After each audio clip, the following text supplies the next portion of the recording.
Domaine du transport aérien, maritime, ferroviaire, routier et fluvial. Cohésion nationale, Martin Fayoulou, nouvelle dôme pour la majorité. Conflit à l'Est, issue négociée, issue militaire. Il accuse. Quelles sont les révélations qu'il annonçait lors de son dernier passage sur Top Congo FM? Face à face spécial, je reçois ce lundi 9 juin après le journal de 19h. Jean-Pierre Bemba Gombo, vice-premier ministre, ministre des Transports, ancien ministre de la Défense, président du MLC, membre du Présidium de l'Union Sacrée. Rediffusion mardi 10 juin, après le journal de minuit, après le journal de 7h. La prochaine fois que vous m'inviterez, j'accepterai à ce que je vienne et que je commence mon discours par « j'accuse ».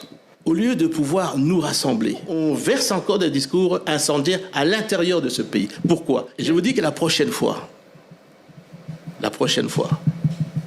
je viendrai, la première chose que je vous dirai, j'accuse. Et je vous dirai pourquoi et comment.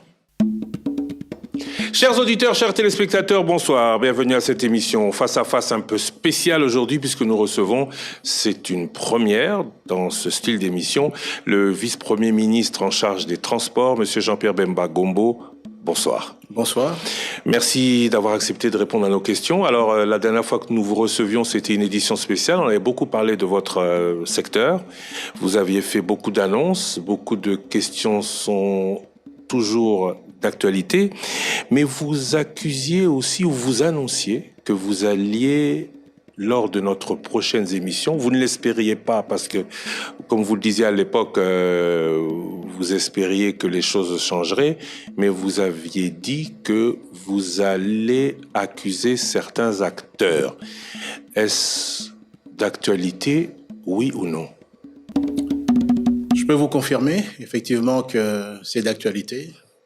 Et je peux vous dire que j'accuse M. Hippolyte Kanambe, alias Joseph Kabila, Katumbi Moïse Soriano et certains acteurs dirigeants de la SENCO d'être les auteurs d'une tentative de déstabilisation de l'État et également d'atteinte à la sûreté de l'État en voulant éliminer le chef de l'État. Quand on dit accusation, on dit preuve. La dernière fois, vous aviez avancé certains faits que vous n'aviez pas démontrés. Vous nous donniez rendez-vous à une date ultérieure. Aujourd'hui, vous allez accuser ou vous accuser et aller prouver ce que vous dites? Oui, je vais effectivement accuser et prouver. J'espérais que je n'allais pas arriver à ces éléments que je possédais déjà depuis plus de 6 mois. Et je peux vous dire que je vais vous amener les preuves de ce que j'ai dit. Beaucoup de questions sur la défense, de ce que vous avez fait à l'époque, beaucoup de questions sur ce que vous faites maintenant au transport. On commence par vos accusations ou on va, ce que beaucoup d'auditeurs attendent, notamment en ce qui concerne le transport, parler d'abord des affaires du gouvernement? Non, parlons des affaires du gouvernement, parlons des affaires de ce que la population attend d'abord dans le domaine du transport. Certainement, puisque vous répondrez je suis plus à la défense. Vous répondrez à toutes les questions parce que certains disent que vous fuyez les questions sur votre sujet. Non, je n'ai jamais fui les questions et d'ailleurs aujourd'hui je suis très libre en plus d'en parler parce que depuis 1 an, bientôt, des réalisations concrètes ont eu lieu. Donc, dans le domaine des transports. Dans le domaine des transports. Alors, transport, on va parler d'abord du transport aérien. On a annoncé un nouvel aéroport en Djili. Milvest, sur notre antenne, parlait d'un BOT. Vous annonciez qu'il ne s'agira pas de Milvest. Où en est-on en Djili? Aurons-nous bientôt un nouvel aéroport? Je peux vous confirmer que nous avons un nouvel aéroport dont les fondations et les constructions ont commencé. C'est une autre société que Milvest. Et je peux vous dire qu'en décembre 2027, cet aéroport sera inauguré par le chef de l'État. Dans 2 ans. Dans 2 ans. On a beaucoup annoncé bientôt des aéroports. On n'en a toujours pas vu. Décembre 2027. Ah si, le président de la République a inauguré l'aéroport de Kisangani, à Bamboka. Là-dessus, d'ici cette semaine, l'aéroport de Kolwezi va être inauguré. Il a posé la première pierre de l'aéroport de Luano, dont je vous annonce que dans les 20 prochains mois, il sera également inauguré par le chef de l'État. Ces travaux ou cette première pierre posée, c'est le réel début de quelque chose ou c'est comme la polémique l'a dit récemment? Non.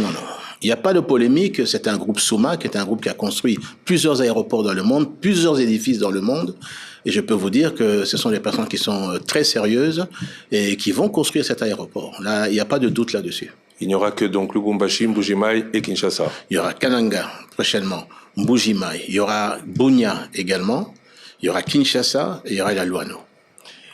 BOT 29 ans. Il y a 11 aéroports également dont nous sommes en train d'effectuer des études de faisabilité avant de lancer donc les appels d'offres. BOT pour, je reviens à Djili, BOT pour Milves, vous avez dit non, vous avez dit que c'est quelqu'un d'autre. Qui est ce quelqu'un d'autre? Combien ça coûte à l'État? La société s'appelle Infrarouge et cet aéroport va coûter plus ou moins de 43 000 mètres carrés avec des passerelles, avec 2 niveaux, une nouvelle piste également, piste parallèle à la piste actuelle, réfection de la piste actuelle, nouveau tarmac, nouveau parking, nouvelle aérogare, tout ça pour 500 millions. Financé par? Financé par l'État, avec financement également privé et probablement également concession qui sera attribuée. Exploitation de BOT, comme pour Milvest? Non, ce sera différent. C'est-à-dire que le contrôle se fera au niveau de la RVA, mais des privés pourront également soumissionner également au niveau d'une concession. Un aéroport international sous gestion congolaise? Oui, absolument. Ça doit être sous gestion congolaise parce que la RVA est l'organisme donc au niveau de la société, au niveau de l'État qui gère l'ensemble des aéroports du pays. Parlons des Je parlerai également aussi que nous avons reçu déjà 350 kilomètres de câbles qui vont permettre prochainement de pouvoir baliser tous les aéroports de la République. Il y en a combien d'aéroports dans cette République? Des aéroports, vous en avez en fait des pistes. Les aéroports, nous en avons dénombré plus de 263, je dis bien des pistes, mais à l'heure actuelle, il n'y en a que 53 qui sont en fonctionnement. Et qui seront tous balisés? Et en tout cas, les principaux seront balisés. Ceux où il y a un trafic avéré quotidien seront balisés. Trafic national et international. Et international, oui. Air Congo, on attendait beaucoup d'avions, il y en a que 2. La joint venture avec les Ethiopian, ça marche comment? Non, attention. 25 novembre 2024, 2 sont arrivés. Ce mois-ci, on attend également 2, mais il y a un retard au niveau de la livraison. On les attend d'ici les prochains 2 mois également. Et la suite ici encore devant la fin de l'année. Et non, ça suit son plan. Air Congo est une bonne opération, une bonne initiative avec Ethiopian et ça se déroule bien. Les taux de remplissage sont très importants. Mais le taux de rentabilité pour la RDC, est-ce que c'est différent de Congo Airways? Est-ce que c'est en concurrence avec Congo Airways? Est-ce que... Non, ce pays est tellement grand, notre pays est tellement grand que 1, 2, 3, 4, 10 compagnies ne suffiraient pas. Mais les destinations sont les mêmes. Mais à rendre, en tout cas... les destinations sont les mêmes, ils sont venus se mettre en concurrence sur les destinations de Il y a Congo des Airways. destinations où vous devez parfois attendre 1 semaine pour pouvoir revenir. Avoir un certain nombre de compagnies aériennes vous permettrait de pouvoir faire des rotations beaucoup plus rapides. Vous partez aujourd'hui, par exemple, Lubumbashi, vous avez des rotations chaque jour. Goma, il y avait des rotations également. Kisangani, un peu moins, mais il y a des rotations sur l'intérieur du pays. Kindu, par exemple, Buta, par exemple, vous avez un vol par semaine. Ce qui fait que plus on a de compagnies, plus nous avons donné la possibilité aux passagers de voyager et de ne pas être bloqués, je veux dire, dans certaines destinations et de revenir, de pouvoir se mouvoir facilement et également pas simplement en contact avec Kinshasa, mais également entre les différentes provinces aussi. C'est ça qui est intéressant. Il y en a chez Air Congo? Au niveau de Air Congo? Oui, il y a des liaisons qui se font. Mbandaka, Kisangani, Mbandaka, parce que... Non, mais justement, ça encore, ce sont parce qu'il y a 2 appareils pour le moment, il faut accroître, et puis nous devons également, avec Air Congo, commencer également les vols de la région aussi, sur l'Afrique du Sud, sur Nairobi, sur la Tanzanie, sur Luanda, dans le cadre de la réciprocité, parce que tous ces vols viennent chez nous, mais nous avons le droit aussi d'aller chez eux, sur Lomé, sur Abidjan également. Les 2 appareils, c'est des A320, ceux qui arrivent, ou des 737, oui. Ceux qui arrivent, c'est des 737 aussi. 800 également, c'est parce que ça permet, je veux dire, une facilité au niveau des équipages également et au niveau du personnel cabine qui soit habitué avec cet avion-là. Mais ça ne permet pas de couvrir les aéroports moins nantis. c'est peut-être pas le cas de Guémena, mais ni de Gbadolit, mais Lissala ne peut pas être couvert, Bumba ne peut pas être couvert, pour ne parler que de la grande province de l'Équateur, Bassankoussou ne peut pas être couvert. Tous ces aéroports à piste sont donc abandonnés. Non, justement, dans le plan donc d'acquisition des aéronefs, des Q400, ce sont des avions à hélice qui peuvent transporter entre 65 et 70 passagers, sont également prévus pour Air Congo. Alors, beaucoup de soutien à Air Congo. Quid de Congo Airways? Là, c'est toujours un avion, deux avions, je ne sais pas. Congo Airways, c'est un peu Air peut-être. Congo Airways, je veux dire que c'est malheureusement pour moi, ça me fait beaucoup de peine parce que Congo Airways aujourd'hui devait obtenir 7 avions de vol, des A320 là-dessus. Mais qu'est-ce qui s'est passé? Le Conseil des ministres a pris des décisions. J'ai présenté au mois de juillet de l'année passée immédiatement, dans le cadre d'une garantie de financement que devait offrir le CNSS. Comme Caisse nationale de la sécurité sociale. Voilà, de plus ou moins de 30 millions. Juste la garantie au niveau d'une banque locale qui était disposée à pouvoir financer maintenant l'acquisition en lease purchase, donc en location-vente de différents avions. Malheureusement, le CNSS n'a pas appliqué la décision du Conseil des ministres et a fait en sorte qu'elle voulait elle-même acquérir des avions. Bon, on l'a dit, écoutez, si... La CNSS a refusé de suivre le Conseil des ministres. La décision du Conseil des ministres. Et je ne peux pas expliquer ça autrement que ça. Ils avaient les moyens de ces garanties? Oui, ils avaient les moyens de ces garanties, absolument. La Caisse Sécurité Sociale a les moyens de ces garanties. Elle a préféré elle-même acquérir des avions, louer des avions. Mais on leur a fait comprendre dès le départ que c'était un métier, l'aviation.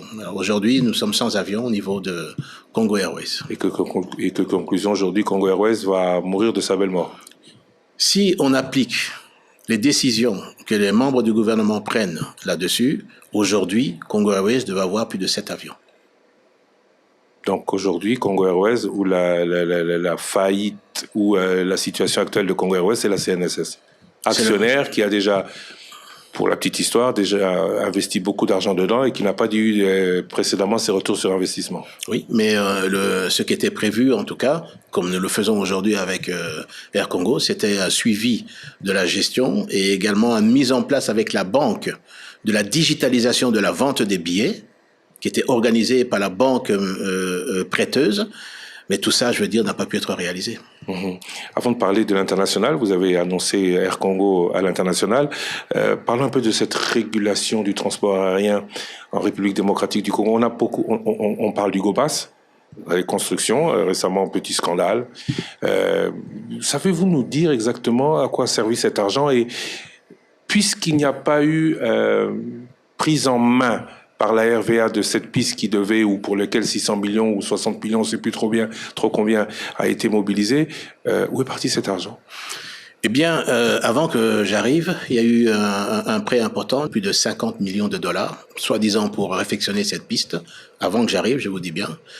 C'était en 2016. Et ce qui s'est passé, c'est que maintenant, l'argent du GOPAC, entre autres, sert également à rembourser ce financement. Oui, mais ce financement a été obtenu par la BAD qui elle-même a organisé les travaux et donc serait responsable de cet argent prêté, ou elle a servi de garantie, où le gouvernement a donné à une société qui n'a pas réalisé les travaux. Qu'est-ce qui se passe? Mais ce qui s'est passé, c'est que des appels d'offres ont eu lieu. Donc je répète, je n'étais pas là. Je trouve que c'était énorme comme montant qui a été demandé au niveau de la banque et qui fait qu'aujourd'hui nous sommes obligés de répondre. Il n'y a pas eu de travaux. Pardon? Il n'y a pas eu de travaux. Non, il y a eu des travaux. Il y a eu des travaux. Mais pas de l'ordre de l'argent emprunté. Donc on continue de payer pour des choses ou pour des gens ou pour des raisons inconnues. Ben oui. Alors ce que j'ai fait immédiatement, c'est d'assurer un meilleur contrôle au niveau des GOPAS. Ça veut dire que tout ça est logé maintenant dans un compte qui est transparent et qui peut être audité à tout moment. Et la sortie de ces fonds doit avoir en tout cas l'autorisation. Toutes les demandes qui sont faites par la RVA pour utiliser ces fonds-là ne sont uniquement que pour les équipements des aéroports et les installations, je veux dire, de navigation aux différents aéroports. Affaire à suivre. Donc, Ethiopian, Qatar, les traditionnels SNAF ou Air France, Lufthansa, Turkish, Kenya Airways, les compagnies internationales font beaucoup d'argent en République démocratique du Congo, une destination qui rapporte des sous. Le gouvernement se plaint de ne pas avoir des sous. Mais le gouvernement ne veut pas rentrer dans cette niche. Pourquoi? Je rappelle qu'à un moment donné, il y avait Air Zahir, il y a eu LAC, il y a eu Ewabora, il y a même eu vous, CIB Airlift. Pourquoi vous, aujourd'hui à la tête du ministère des Transports, n'organisez-vous pas la RDC pour que, privé comme public, on soit toujours sur une liste noire et on ne puisse pas aller directement en Europe? Non, la liste noire, effectivement, est tout un processus. Où on vient de loin, c'est pas le seul pays en Afrique qui est sur la liste noire. C'est-à-dire que ça requiert certaines normes de sécurité au niveau de nos aéroports. D'ailleurs, le nouvel aéroport de Kinshasa, Luano, va répondre justement à l'accroissement aussi de ce niveau de sécurité. Mais en tout cas, la RVA est en train d'acquérir et des équipements sont déjà arrivés au niveau du contrôle, surtout des passagers, du fret, au niveau de... Oui, mais comment pouvez-vous expliquer que leur compagnie à eux viennent chez nous et ça pose pas de problème, mais que nos compagnies à nous, qui pourraient respecter ou être dans les mêmes conditions que leur compagnie, ne puissent pas aller chez eux? Non, mais simplement parce que ce sont les normes au niveau international qui ont été mises en place et que nous devons simplement respecter. Je crois que c'est dans l'intérêt des passagers aussi de faire en sorte qu'ils voyagent en sécurité avec des avions qui sont sécurisés aussi. Donc les avions congolais ne le sont pas? Non, ils le sont, sinon ils ne voleraient pas. Mais mais ce sont les contrôles qui se font régulièrement. Le prochain contrôle devait intervenir au mois de mars. Nous avons demandé de postposer parce que c'est du matériel que nous attendons également au niveau du contrôle, surtout au niveau des bagages, le contrôle au niveau des passagers, au niveau du fret. Dès que c'est arrivé, c'est installé, c'est là qu'on va demander alors aux experts de pouvoir venir, de pouvoir maintenant faire l'évaluation. Il y a également au niveau des calibrages aussi, ça genre de la technique de calibrage des équipements à l'aide de la navigation, qui devait se faire par un avion spécial qui veut devenir l'Afrique du Sud. Ce sont des équipements qui sont à l'intérieur de ces avions spéciaux et qui devaient se faire au mois de décembre. Mais malheureusement, avec les événements qui devaient être connus au niveau de Goma. Pourquoi? Parce que c'était un aéroport international. Il y avait Goma, le calibrage devait se faire sur Goma, Lubumbashi, Kisangani et Kinshasa. Lorsqu'ils ont appris que donc Goma n'était plus servicible, parce qu'ils ont mis un notam sur Goma que plus d'avions ne peut atterrir parce que ça a été pris par les terroristes.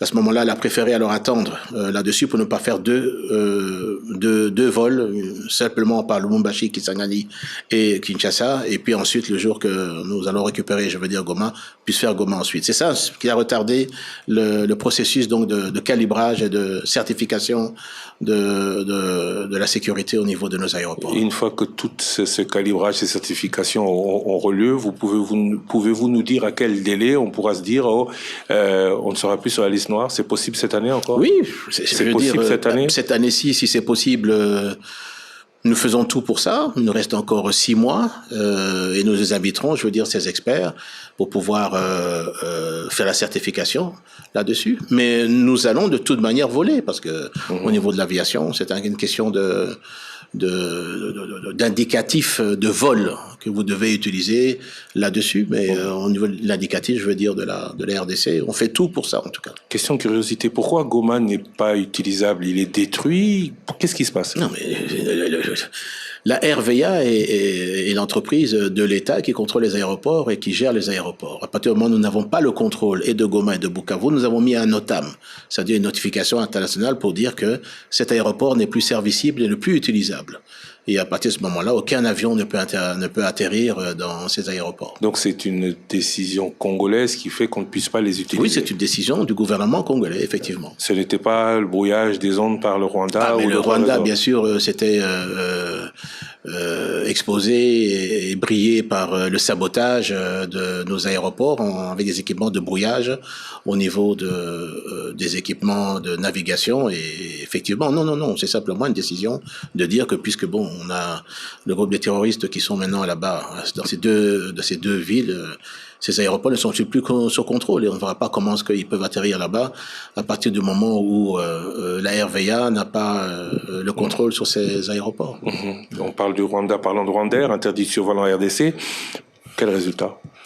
Le résultat, c'est qu'ils ne peuvent plus survoler la RDC. Conséquence pour eux de ce que vous en savez ou pour nous, de ce que l'on en sait pour la RVA. D'abord pour eux, c'est quoi la conséquence directe? Parce que beaucoup peuvent ne pas comprendre pourquoi cette décision prise par le gouvernement. Mais d'abord, ce sont des décisions qui sont d'ordre diplomatique. À partir du moment où on a un peu de relations, je veux dire, diplomatiques et tout, que c'est un pays agresseur au niveau de la RDC et que c'est un pays qui pille et qui tue nos citoyens, qui viole nos mamans, nos filles. Je veux dire, il était inconcevable de laisser le Rwandair pouvoir utiliser encore l'espace aérien, qui est la propriété, je veux dire, de la RDC, mais l'espace aérien par Rwandair. Ça a une grosse conséquence pour eux? En tout cas, j'ai appris qu'ils ont annulé plusieurs rotations, mes destinations sur l'Afrique également et sur l'Afrique centrale également. C'est ce que j'ai appris. Bon, j'imagine que cette décision également n'est pas favorable. Conséquence sur la RVA, c'était les droits de trafic qui paraît plus de 100 000 $ par mois? S'ils étaient payés. Ils n'étaient pas payés. En tout cas, moi, j'ai pas vu de rapport qui était payé au niveau de Rwandair. Donc, il n'y a aucune incidence sur la compagnie nationale, RVA? Oui, ça diminue bien sûr. Si il y avait le paiement était fait, ça diminue bien sûr des recettes. Mais le problème n'était pas là. Le problème était plus d'ordre également politique. Et c'est inconcevable qu'on puisse laisser utiliser le ciel aérien congolais. La population n'aurait pas compris ça. D'ordre politique avec des conséquences économiques, notamment sur Qatar Airways. Parlons-en du Qatar, oui. Doha, où le président Tshisekedi s'est retrouvé avec le président Paul Kagame. Qatar Airways qui sont plus impactés parce que actionnaire dans Rwandair. Est-ce qu'il y a eu démarche du côté qatari pour que cette sanction soit levée par les Congolais? Non, il y a eu en tout cas, à ma connaissance, aucune démarche. Je pense que le Qatar, qui a aujourd'hui le dossier également politique chez lui, entre ses mains, connaît exactement le niveau de destruction que le Rwanda a fait sur notre pays, en termes de massacres qui ont été commis, en termes de pillages également qui ont été commis là-dessus, et je pense qu'ils comprennent très très bien la décision de la RDC par rapport à cette compagnie. Comment est-ce que vous comprenez que Rwandair puisse avoir Qatar comme partenaire et que nous, qui sommes aujourd'hui apparemment en très bonne relation avec eux, nous ne puissions pas faire au moins autant que le Rwanda en termes aériens? Je peux vous dire que le Qatar est désireux d'investir dans plusieurs domaines au niveau du pays, et vous allez le voir dans les mois qui viennent, et notamment dans le domaine aérien aussi, ils ont des projets. Ce sont des choses qui sont déjà prévues et qui sont également en route, mais je préfère en parler lorsque les choses seront réalisées. Après l'aérien, le fluvial, toujours autant d'embarcations rudimentaires et de naufrages. Il y a eu 200 morts depuis le mois de janvier. Que se passe-t-il? Il y a eu 2 embarcations. Une embarcation avec 113, 120 passagers, et puis une deuxième embarcation avec 70 du côté de Mbandaka. Et je regrette beaucoup parce que au niveau de Mbandaka, nous avions demandé l'interpellation du commissaire fluvial là-dessus. Ça n'a pas été fait au niveau du gouverneur donc de la province. Il a refusé d'interpeller le commissaire fluvial. Eh bien, écoutez, il n'a pas collaboré pour demander son interpellation. C'est le commissaire fluvial qui est responsable de ces naufrages. Le commissaire fluvial est responsable des embarcations. Et les instructions que j'avais données à tous les ports, c'est de pouvoir, contrôler la situation technique des bateaux avant de partir, mais deuxièmement, surtout, c'est de pouvoir exiger le port du gilet de sauvetage. Que tout le monde ne porte pas. En tout cas, je peux quand même dire qu'on regrette bien sûr qu'il y ait des morts, même un seul mort, mais on peut pas parler du nombre qu'il y avait comparé à aujourd'hui de naufrages. Malheureusement, les 200, ça fait beaucoup de personnes, trop de personnes, mais dans 2 naufrages. Et je crois que aujourd'hui, la majorité, en tout cas, des propriétaires de bateaux ont très bien compris, parce que la sentence est directe, c'est l'arrestation, la demande d'arrestation du commissaire fluvial, du responsable du bateau également, y compris du commandant du bateau. Et je crois que tout le monde a compris que là-dessus, on était intransigeant et on ne va pas laisser, on ne va surtout pas revenir à la situation ancienne. Je crois que tout le monde a compris. D'ailleurs, ici, au niveau de la ville, Maluku est un point de contrôle systématique de tous les bateaux qui rentrent et qui reviennent de l'intérieur du pays, du fleuve ou des rivières, que également ceux qui quittent Kinshasa pour pouvoir se diriger vers jusqu'à Kisangani ou en passant par la rivière, les différentes rivières là-dessus. Vous nous parlez de Bandaka, le gouverneur qui ne veut pas interpeller le commissaire fluvial. La question, c'est à quand les sanctions pour les contrevenants, parce qu'il y en a quand même encore. Et 4 octobre 2024, vous prenez la décision des gilets, toutes ces nouvelles décisions. Avant, après, évaluation de la situation. Non, je pourrais vraiment vous dire que, en ce qui concerne l'évaluation, nous avons beaucoup moins d'embarcations qui coulent. Et je regrette les 2 dernières qui ont eu lieu au niveau de Bandaka, précisément, simplement parce que ce commissaire fluvial ne devait pas être là. Politique de transport, il en sera question aujourd'hui, mais pour parler pour ne pas parler de la route, le fleuve est la plus grande autoroute qu'est la République démocratique du Congo. Est-ce qu'il y a une réelle politique de désenclavement du pays par ce fleuve? Oui. On voit que le fleuve, je crois que c'est RVF, Régie des voies fluviales, ou le dragage, je ne sais plus comment elle s'appelle. Dragage et le balisage. Balisage, dragage fait défaut? Non, le balisage se fait.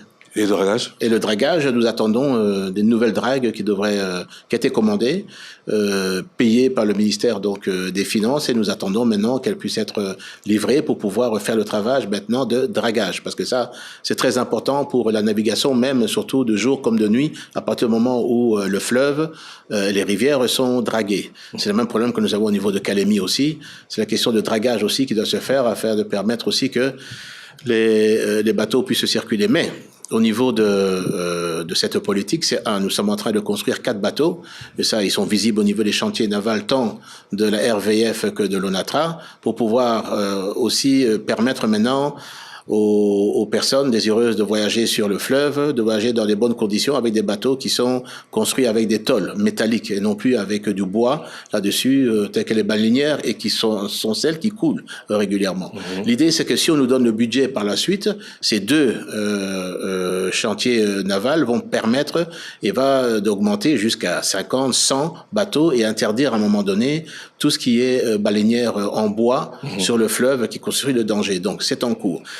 Il y a également des privés que j'ai rencontrés et qui ont une expérience et ils sont intéressés par mettre en place des bateaux qui sont beaucoup plus légers, qui peuvent transporter jusqu'à 200, 300 personnes, mais qui ont surtout, par la technicité et la légèreté au niveau du matériel de construction des bateaux, arrivé à aller jusqu'à du 80 km à l'heure sur le fleuve.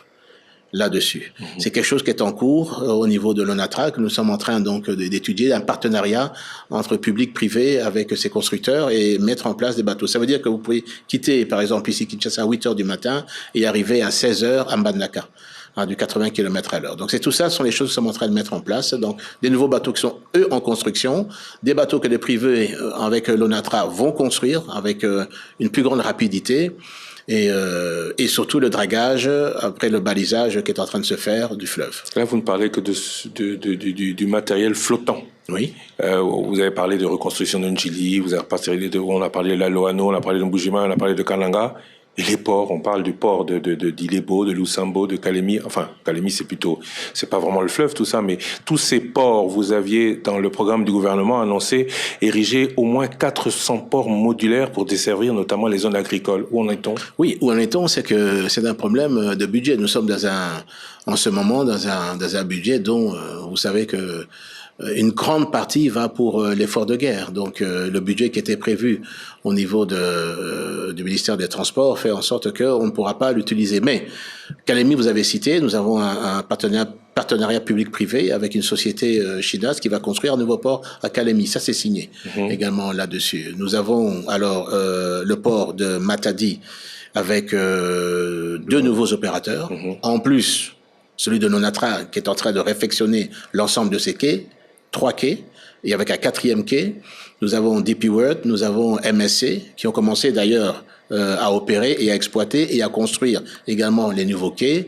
Vous avez DP World qui va commencer également aussi à exploiter et à entretenir de nouveaux quais.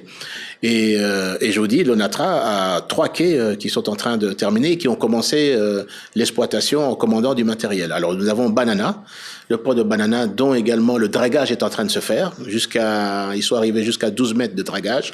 Ils doivent encore faire venir une autre drague pour arriver à 16 mètres au niveau de la profondeur. À quand la fin de ce port d'ailleurs? Je pense que ça va donner, selon les indications que nous avons, c'est 2 ans que nous pourrons avoir ce port. C'était déjà 2 ans il y a 2 ans. Oui, mais attention, on s'était bloqué. Le démarrage de ce port était bloqué depuis 2017. Lorsque je suis arrivé, c'était une des priorités que le chef de l'État, la Première ministre, avait donné, de trouver les moyens et moyens, et c'était les problèmes juridiques qui existaient et qui faisaient que aujourd'hui c'est fait. Et les travaux ont commencé depuis fin mars. Vous n'avez cité que des grands ports et les petits ports, ceux qui vont permettre notamment l'évacuation des zones agricoles. Au niveau ça vous dit, ce sont des ports, ça coûte. Ce que nous recherchons maintenant, ce sont des partenaires publics-privés. Parce que si nous devons entendre maintenant les financements au niveau de l'État, ça va prendre encore du temps. Le port de Maluku, par exemple, va être dans un partenariat public-privé également. Lonatra est en train de construire des ports également pour l'évacuation maintenant des personnes sur tant Kinkole que Maluku. Les plateformes sont en train d'être réalisées. Je pense que dans les mois qui suivent, tout sera terminé. Le début des opérations d'évacuation entre le beach Ngobila, le port donc de Maluku et de Kinkole seront opérationnels. Ferroviaire. Pourquoi la voie ferrée semble totalement négligée, voire ignorée? En tout cas, je peux vous dire que c'était une des priorités également dès que j'ai accédé au ministère des Transports. Et d'ailleurs, nous avions dès le mois de septembre parvenu à redémarrer avec Lonatra le trafic entre Kinshasa et Matadi. Oui, mais il n'y a pas beaucoup de trains. Il y a eu le problème du pont Pozo, le pont Pozo qui s'est écroulé. Je peux vous dire que c'est maintenant que ce pont a été réparé. Il y a maintenant les éboulements au niveau des érosions de Kassangoulou qui ont eu lieu avec les fortes pluies que nous avons connues. Lonatra est en train de rétablir le passage au niveau de Kassangoulou et dans les semaines qui viennent, nous allons pouvoir réouvrir le trafic entre Matadi et Kinshasa. C'est important. Deuxièmement, je peux aussi vous dire que dans les semaines qui viennent, le trafic entre la gare centrale et Ndjili pourrait également reprendre, ce qui était également depuis plusieurs années interrompu. Des travaux importants, surtout des travaux de reconstruction et d'arriver à solidifier, en tout cas le passage, les différents passages à niveau, ont fait en sorte que nous arrivons à la fin de ces travaux et ça va reprendre également le trafic et les personnes qui sont entre la gare centrale et Ndjili en passant par la Tchangou et les différentes communes pourront accéder aux wagons et qui vont passer sur ce tracé. Et tout ce qui est Pakajouma, qu'allez-vous faire de Pakajouma, notamment? Tout ce qu'il y a sur la route, les gens qui habitent, qui s'installent sur la voie ferrée. Mais ça, vous savez qu'à l'heure où je vous parle, tout ça a déjà été retiré. Hein. La population applaudissait. Lorsque les engins passaient pour pouvoir ouvrir les rails, c'était les premiers à applaudir et à remercier, à féliciter. Ils ont très bien compris que c'est dans leur intérêt. C'est vraiment dans leur intérêt. Retour sur Kinshasa-Matadi, il y a, je sais plus, je crois que c'est le roi qui disait que le Congo... Excusez-moi, je peux également vous parler aussi de l'ouverture prochainement, c'est pas tout de suite, oui. Mais ce sera la deuxième étape entre la gare centrale, Ndolo et également Kitambo aussi. Passant par où? Par le chemin qui était là auparavant. Où de nombreuses maisons ont été construites. Oui, et malheureusement, je veux dire, vont devoir être... Vous allez devoir casser aussi. Oui. Certains ont commencé déjà. Certains ont commencé. Sans chemin de fer, le Congo ne vaut pas un penny. Kinshasa-Matadi, excusez-moi de revenir là, mais tout ça date de un siècle. Oui, c'est exact. Pour l'aéroport, on dit qu'on refait, et là, on colmate, et puis on a un train qui avance à 40 km/h, alors qu'aujourd'hui, on pourrait avoir un train un TGV, comme au Maroc ou comme au Sénégal.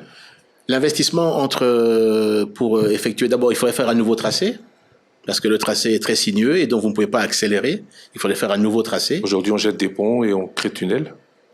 C'est également impossible également, mais l'investissement tourne quand même autour de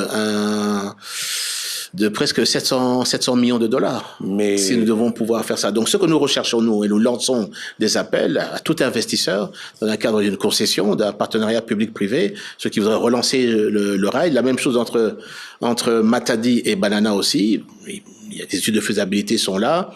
Il y a de l'intérêt au niveau de certaines banques, grandes banques étrangères, au niveau de certains privés aussi.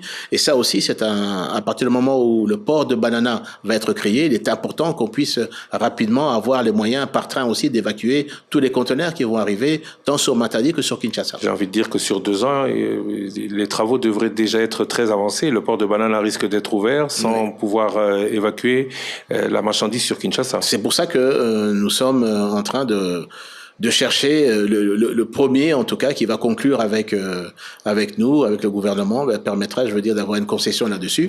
Je vais parler également du corridor de Lobito aussi, qui est un corridor qui est très important. Qui est déjà construit côté angolais, mais pas chez nous depuis 10 ans. Absolument. Et ce qui doit se passer maintenant, c'est que nous avons déjà les financements, parce que les grands partenaires avec lesquels nous travaillons, c'est l'Union européenne et les États-Unis, directement, qui sont très intéressés aussi pour les investissements là-dessus et qui nous garantissent aussi des financements. Et je pense qu'il faut savoir que Lobito va aller donc jusqu'à Tenke, là-dessus en passant par Dilolo, et effectivement on nous attend là-dessus pour la construction donc de ce nouveau rail. Le couloir de Lobito, ce serait une priorité américaine.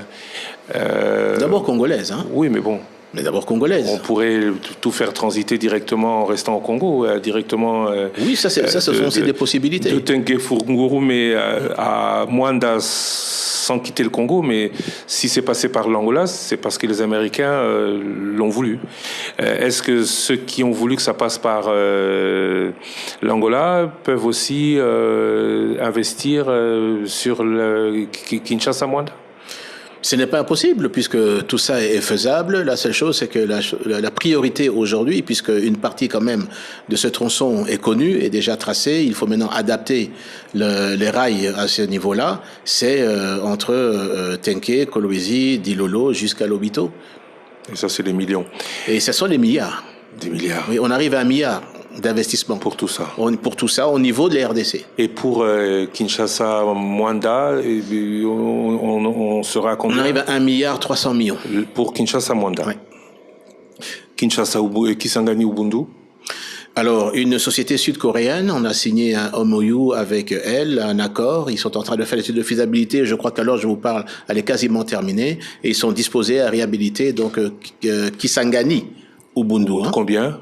Là-dessus, je pense qu'on parle, c'est quand même 115 kilomètres, on parle, ce que j'ai compris, lors de 300 millions de dollars là-dessus, mais l'intérêt c'est quoi?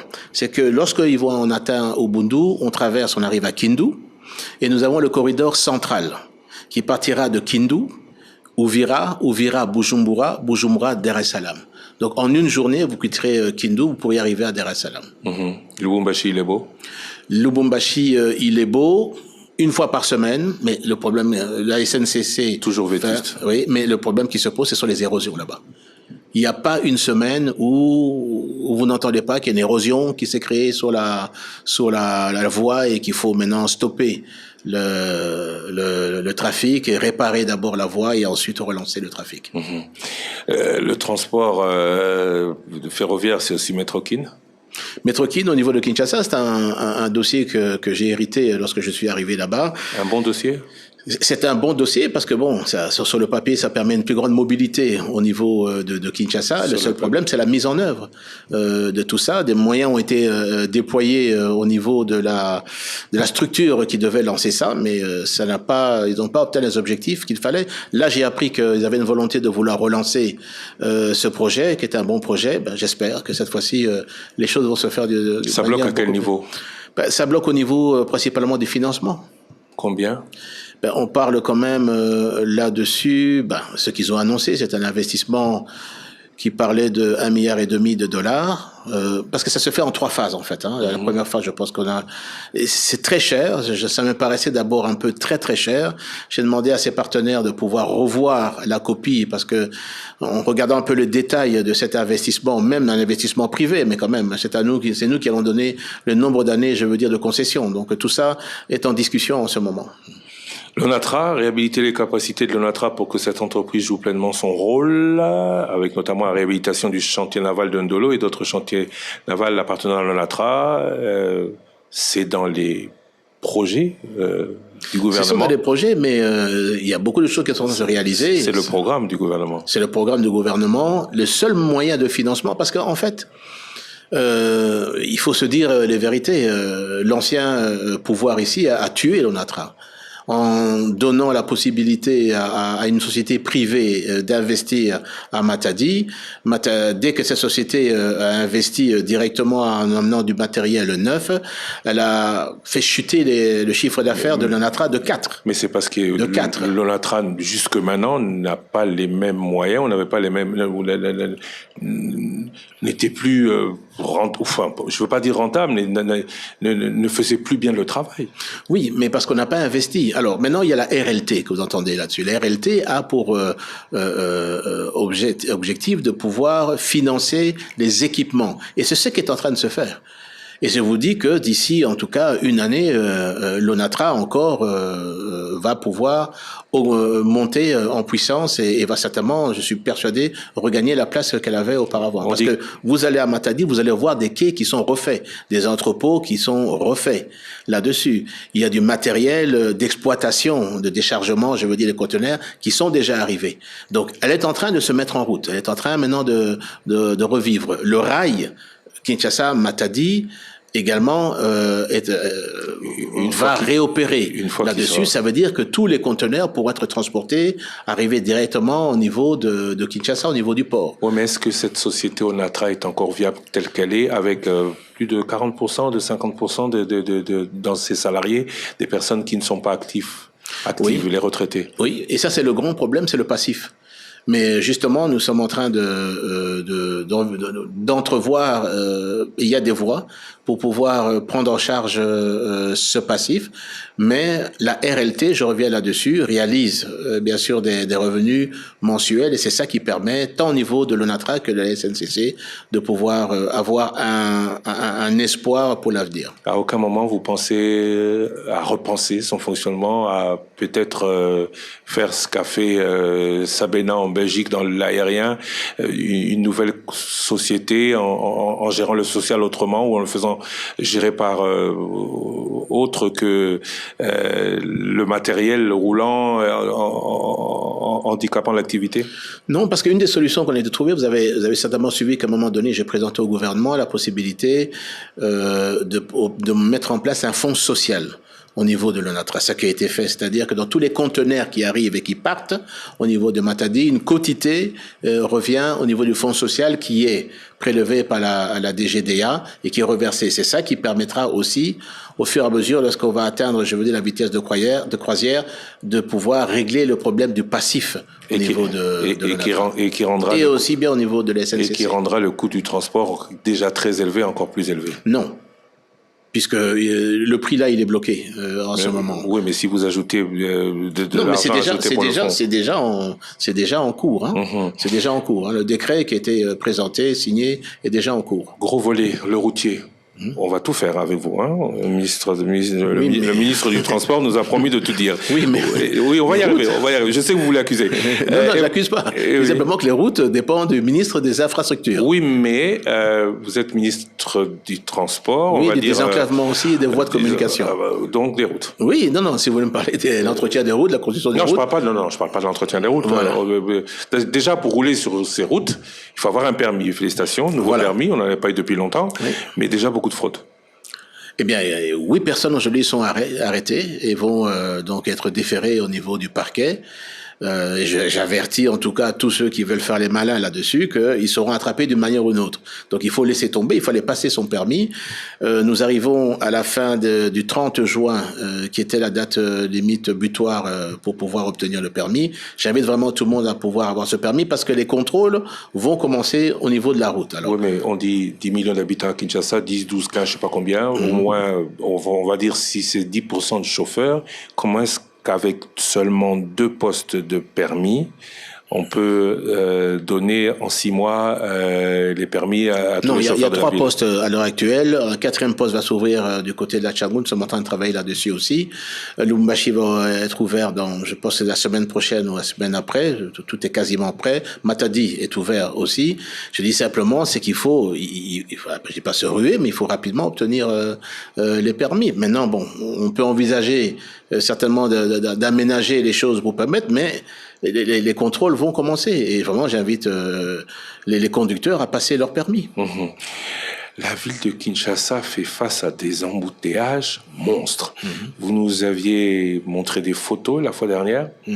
Vous avez vu toutes les critiques qui sont suivies. Qu'est-ce qu'on fait aujourd'hui? On restera inextricablement dans des solutions qui n'en sont pas? Non, il faut d'abord faire le constat qu'on vient de loin. On vient d'une situation où, à part le boulevard du 30 juin et le boulevard Lumumba, c'était finalement et l'avenue Gouma qui monte sur le haut de la ville, c'était finalement les seules artères qui étaient praticables. Le président de la République avait pris une décision, je l'avais annoncé en novembre l'année dernière, de pouvoir réfectionner plus d'une 60aine de routes. 60 kilomètres aujourd'hui depuis l'annonce, la décision que le chef de l'État a prise pour pouvoir réfectionner toutes les routes secondaires et je dirais tertiaires dans Kinshasa. C'est ce qui est en train de se faire. Sur 4000 au total. Oui, sur 4000 au total, mais enfin, je veux dire, parlons du centre-ville. Donc, les grandes artères secondaires sont en train d'être réparées puisque je suis ça quasiment au quotidien là-dessus. On espérait, mais avec les pluies aussi que nous avons eues violentes, qu'à partir du mois de juin, certaines artères allaient être complètement terminées. Il y a eu un retard dû là-dessus. Mais en tout cas, avant la fin de l'année, en tout cas, les constructeurs nous garantissent que ces travaux vont faire et on va voir une grande différence. Nous avons pris une mesure la semaine passée avec les transporteurs de poids lourds. Très contesté. Oui, mais bon, on a trouvé une solution là-dessus. C'est-à-dire qu'on leur a demandé de ne plus circuler entre 5 heures du matin et 22 heures. Là-dessus. Il y a une légère différence quand même. On observe une légère différence. Ce n'est pas encore parfait là-dessus. Mais il faut pas oublier une chose. C'est qu'au-delà de l'existence des routes praticables dans la ville, qui n'étaient plus, et donc qui est en train de se faire, d'être réhabilitée, c'est également l'incivisme au niveau des conducteurs. On voit vraiment des choses incroyables. On roule on coupe les routes de travers parce qu'on veut passer de l'autre côté. On ne respecte pas les indications qui sont données là-dessus. Et puis, un autre problème que nous avons, c'est la carence de policiers de roulage, les PCR. Alors, je peux vous annoncer que le ministère de l'Intérieur, qui dépend des PCR, ça ne dépend pas du ministère des Transports, sont en train de former 1000 policiers dans l'immédiat. À toute vitesse. En tout des cas, policiers qui auront leur permis de conduire quand même. J'espère aussi. Oui. Enfin, leur rôle, c'est de pouvoir régler la circulation. Ça, c'est ça. On leur demande au moins de connaître le code de la route là-dessus. Mais ce sont, une nouvelle des jeunes universitaires qui sont recrutés et qui vont donc être formés. Et je suis sûr qu'après cette formation, nous allons avoir également, dans les 55 carrefours qui sont en tout cas identifiés, être des problèmes, avoir des policiers qui sont au niveau et qui vont nous aider à régler la circulation. Et ces nouveaux policiers rentrent en fonction quand? Écoutez, ça, c'est au niveau de l'instruction, au niveau du ministère de l'Intérieur, mais nous promet en tout cas, dans les mois à venir, assez rapidement, d'avoir ces 1000 policiers qui pourraient être déployés. Et nous attendons ça impatiemment. Ça va beaucoup aider parce que le succès d'une réussite de la diminution, des embouteillages passe bien sûr par le civisme des conducteurs, mais également par la présence de policiers qui sont rodés au niveau de la circulation. Donc, on va faire plus de routes. Oui. 60, c'est un peu peu. C'est déjà fait. 60, c'est un peu peu. Hein. Oui. Les policiers, on va les mettre, ça peut changer. Le permis de conduire est là. Et également des feux de signalisation Ah oui? Oui, des feux de signalisation vont également dans les mois à venir, je pense. Il faut quand même compter 3 mois à venir parce qu'il faut les construire, les commander et les construire, dont vont être déployés dans toute la ville aussi. Et là, je parle également de civisme parce que s'il y a un feu qui est rouge et que vous le brûlez, eh bien alors on n'aura pas réglé le problème. C'est pour ça qu'il va falloir vraiment devenir de plus en plus sévère et on espère que ces nouveaux PCR vont être déployés très rapidement. Face à la congestion persistante de la capitale, peut-être revenir à la solution déjà pensée du temps de la colonie, hein, parce que nous, on agit au jour le jour, mais eux, ils avaient déjà quasiment tout planifié il y a 65 ans. Le fleuve, est-ce qu'on revient un peu au fluvial? Est-ce que c'est aussi une solution envisagée par votre ministère? Le fluvial, en tout cas, est une voie qui est... Si j'ai dit qu'on a commencé par aujourd'hui, au niveau de... c'est visible d'ailleurs au niveau du chantier naval, tant de la RVF que de l'ONATRA, vous allez voir, il y a 4 bateaux en construction. C'est avec les moyens de bord et justement de la RLT. Mais si nous avons les moyens supplémentaires, ces bateaux coûtent entre 280 et 300 000 $. Chacun de ces bateaux, ils pourront transporter entre 250 et 280 passagers avec des sanitaires, avec des cales pour plus ou moins 100 tonnes de fret. Mais ça veut donc dire que nous avons engagé plus ou moins 1 million, 1 200 000 $ de la RLT. Rien que l'État. Mais non, ça c'est la RLT. Oui. D'accord. La redevance logistique terrestre. Et maintenant, ce que nous souhaitons, lorsque nous allons faire la démonstration de la viabilité de ce projet là-dessus, c'est demander le budget particulier pour pouvoir construire une centaine de ces péniches. L'État veut faire ça tout seul. Le ministère du Transport n'a pas lancé un appel au privé pour ce faire. C'est pas ouvert au privé? Mais le privé le font, mais justement le font mal. Parce que ils suppléent comment? Ils suppléent avec des baleinières en bois. Non, mais ils suppléent avec des barges qui sont faits pour transporter du cargo et non pas pour transporter des passagers. De privés sérieux qui pourraient faire comme ce que fait l'État. Mais nous avons reçu, je vous dis que nous avons reçu des privés très sérieux là-dessus, qui sont en collaboration et en contact avec l'ONATRA et qui utiliseront prochainement les chantiers navals de l'ONATRA pour construire des bateaux, je vous dis, bon, je ne veux pas encore annoncer, mais qui vont faire les rotations à du 80 km/h sur le fleuve. Le gouvernement a lancé une vaste opération de démolition des constructions anarchiques, ça c'est pour les routes. La voie censée abriter la route de contournement, là je parle sur le fleuve, passerait notamment à proximité des 2 tours jumelles de Kinshasa, érigées sur le fleuve ou dans le fleuve. Est-ce que ces obstacles rendent-ils le projet définitivement irréalisable? Non, je ne dis pas ça. Ce sont toujours des projets qui sont à l'étude. Il faut effectivement avant de pouvoir lancer des projets, des études de faisabilité, et c'est toujours en cours. Et même des études de faisabilité à ce niveau-là, ça demande du matériel, c'est assez coûteux. Les tours jumelles resteront? Ben, en tout cas, moi, je n'ai pas encore eu la confirmation que les tours jumelles ne resteront pas. Sortons de Kinshasa, route nationale 1, de Mwanda à Kasumbalesa, il y a encore un petit vide au niveau des Kasaï, entre le Kasaï et le Katanga, on en est où? Il y a des travaux qui sont organisés, je sais, au niveau des routes, vous parlez là? Oui, des routes. Au niveau des routes. Oui, je sais que c'est pas, je sais que vous n'êtes pas l'infrastructure, mais voie de, voilà. Oui, mais je suis, Mbuji-Mayi et Kananga, c'est en cours, là-dessus, ce n'est pas encore terminé. Et après Mbuji-Mayi? Et après Mbuji-Mayi, ben, tout ça, arrivons déjà à Mbuji-Mayi, n'est-ce pas?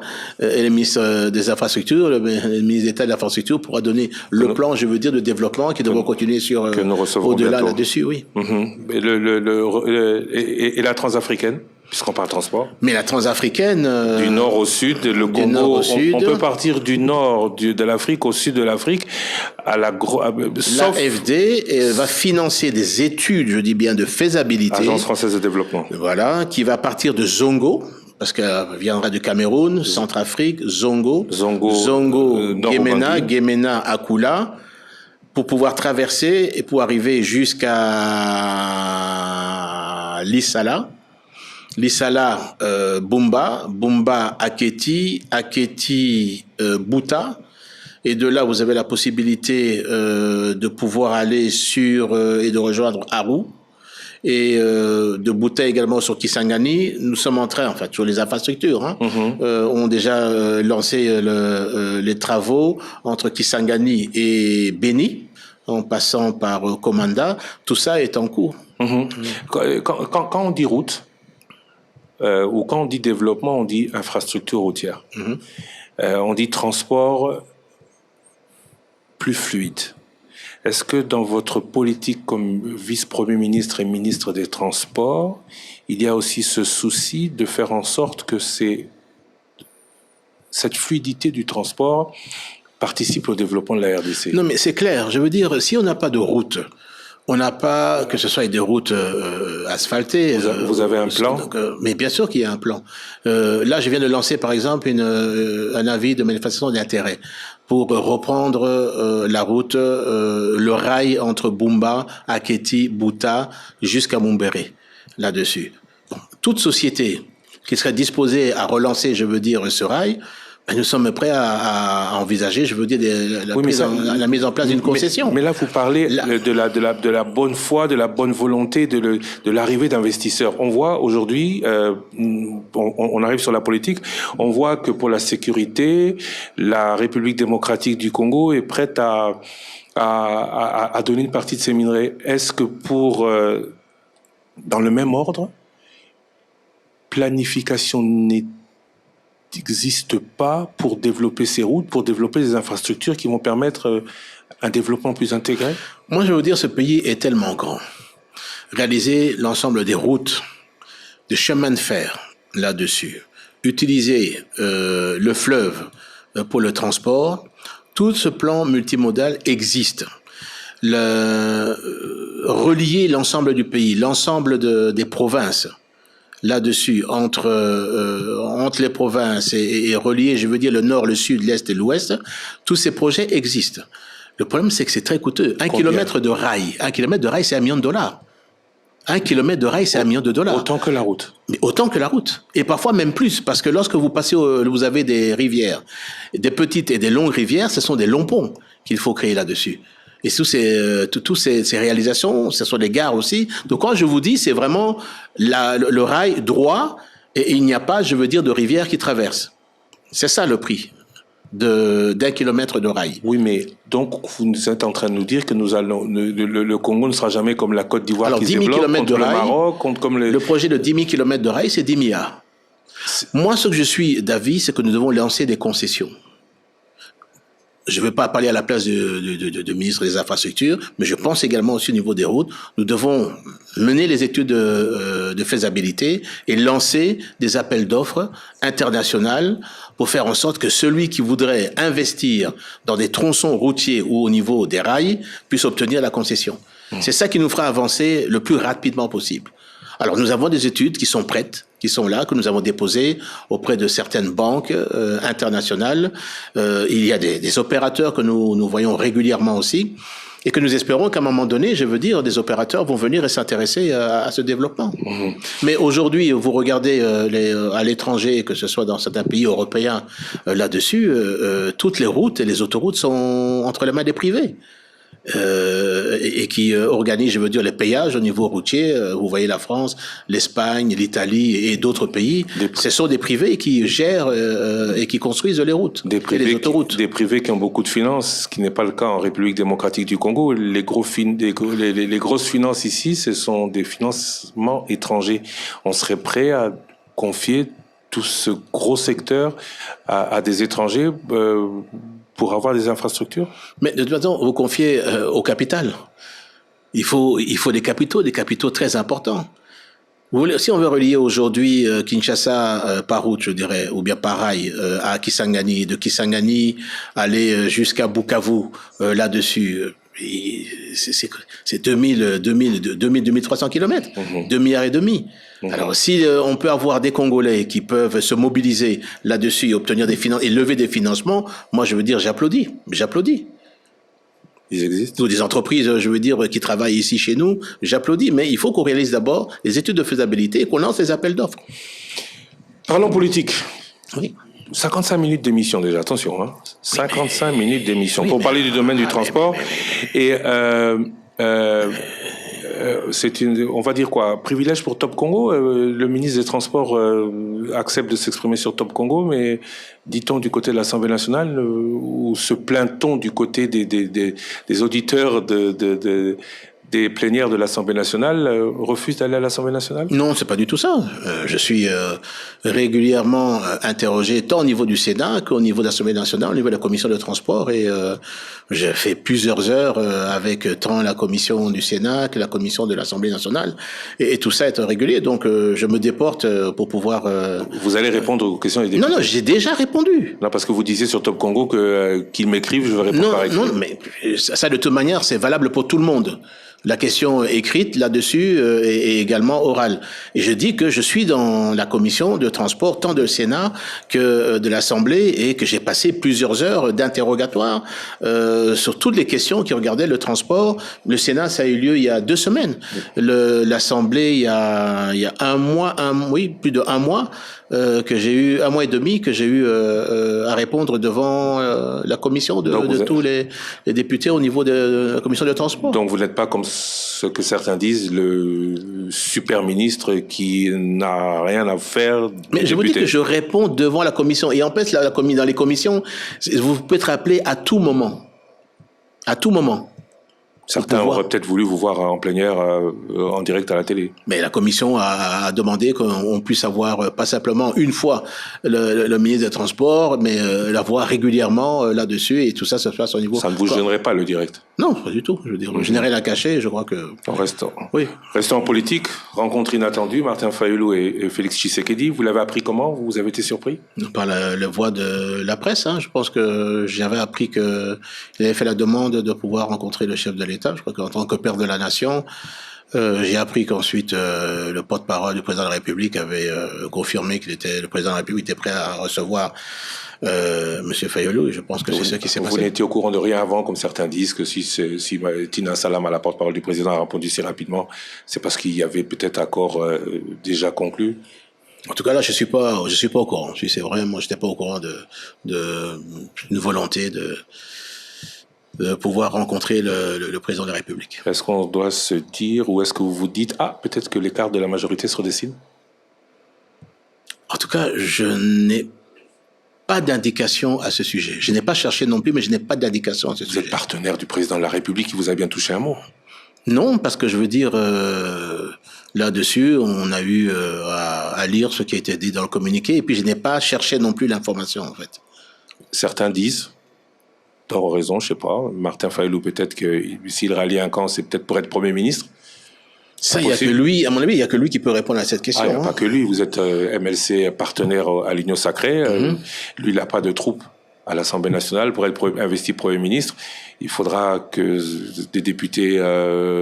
mais la Constitution, elle est claire, il faut lire la Constitution. Oui, mais est-ce que le MLC, si le président... Premier ministre, je veux dire, est issu de la majorité, je veux dire, au niveau de l'Assemblée nationale, là-dessus. Est-ce que votre parti voterait ou investirait un gouvernement dirigé par Martin Fayulu aujourd'hui? Le problème, c'est d'abord, nous, on investit et on soutient un Premier ministre qui serait désigné par le président de la République et qui appartient, je veux dire, à la majorité au niveau du Parlement. Vous parlez de la majorité. Nous soutenons l'Union sacrée. Voilà, oui, mais il n'est pas de l'Union sacrée. Lui, oui, mais alors, ça, il faut lui poser la question, comment... Monsieur Fayulu, si c'est lui qui veut devenir Premier ministre. Voilà. Non, j'ai pas dit qu'il veut, j'ai dit certains le disent. Mais écoutez, alors là, non, vraiment, si on doit faire oui, mais des supputations... Vous du MLC, si le président vous le demandez, vous serez d'accord? Non, je pense qu'il y a des règles là-dessus. Maintenant, si le Premier ministre, le président de la République, je pense qu'avant de prendre une décision, il consulte également d'abord, et puis il sait que le Premier ministre, selon la Constitution, doit être issu, je veux dire, de l'Union sacrée. Parce que l'Union sacrée a la majorité au niveau de l'Assemblée nationale. Une Union sacrée qui se réunit plus. Vous étiez 5-6 membres du Non, l'Union sacrée... Non, vous étiez 5-6 avant, vous êtes une trentaine maintenant. Non, mais ça c'est au niveau du présidium. Oui. Mais l'union sacrée, je veux dire, ce sont c'est tout. Si on parle au niveau de l'Assemblée nationale, du Sénat, c'est quand même tous les partis réunis. Je veux dire, c'est une majorité est-ce que vous pouvez quand même nous de dire plus de aujourd'hui 450 personnes. Est-ce que vous pouvez nous dire aujourd'hui que ça marche toujours? Non, ça marche. C'est le vrai, ça marche. un véritable moteur politique. Permanent. Il y a également, je veux dire, un présidium qui a été élargi.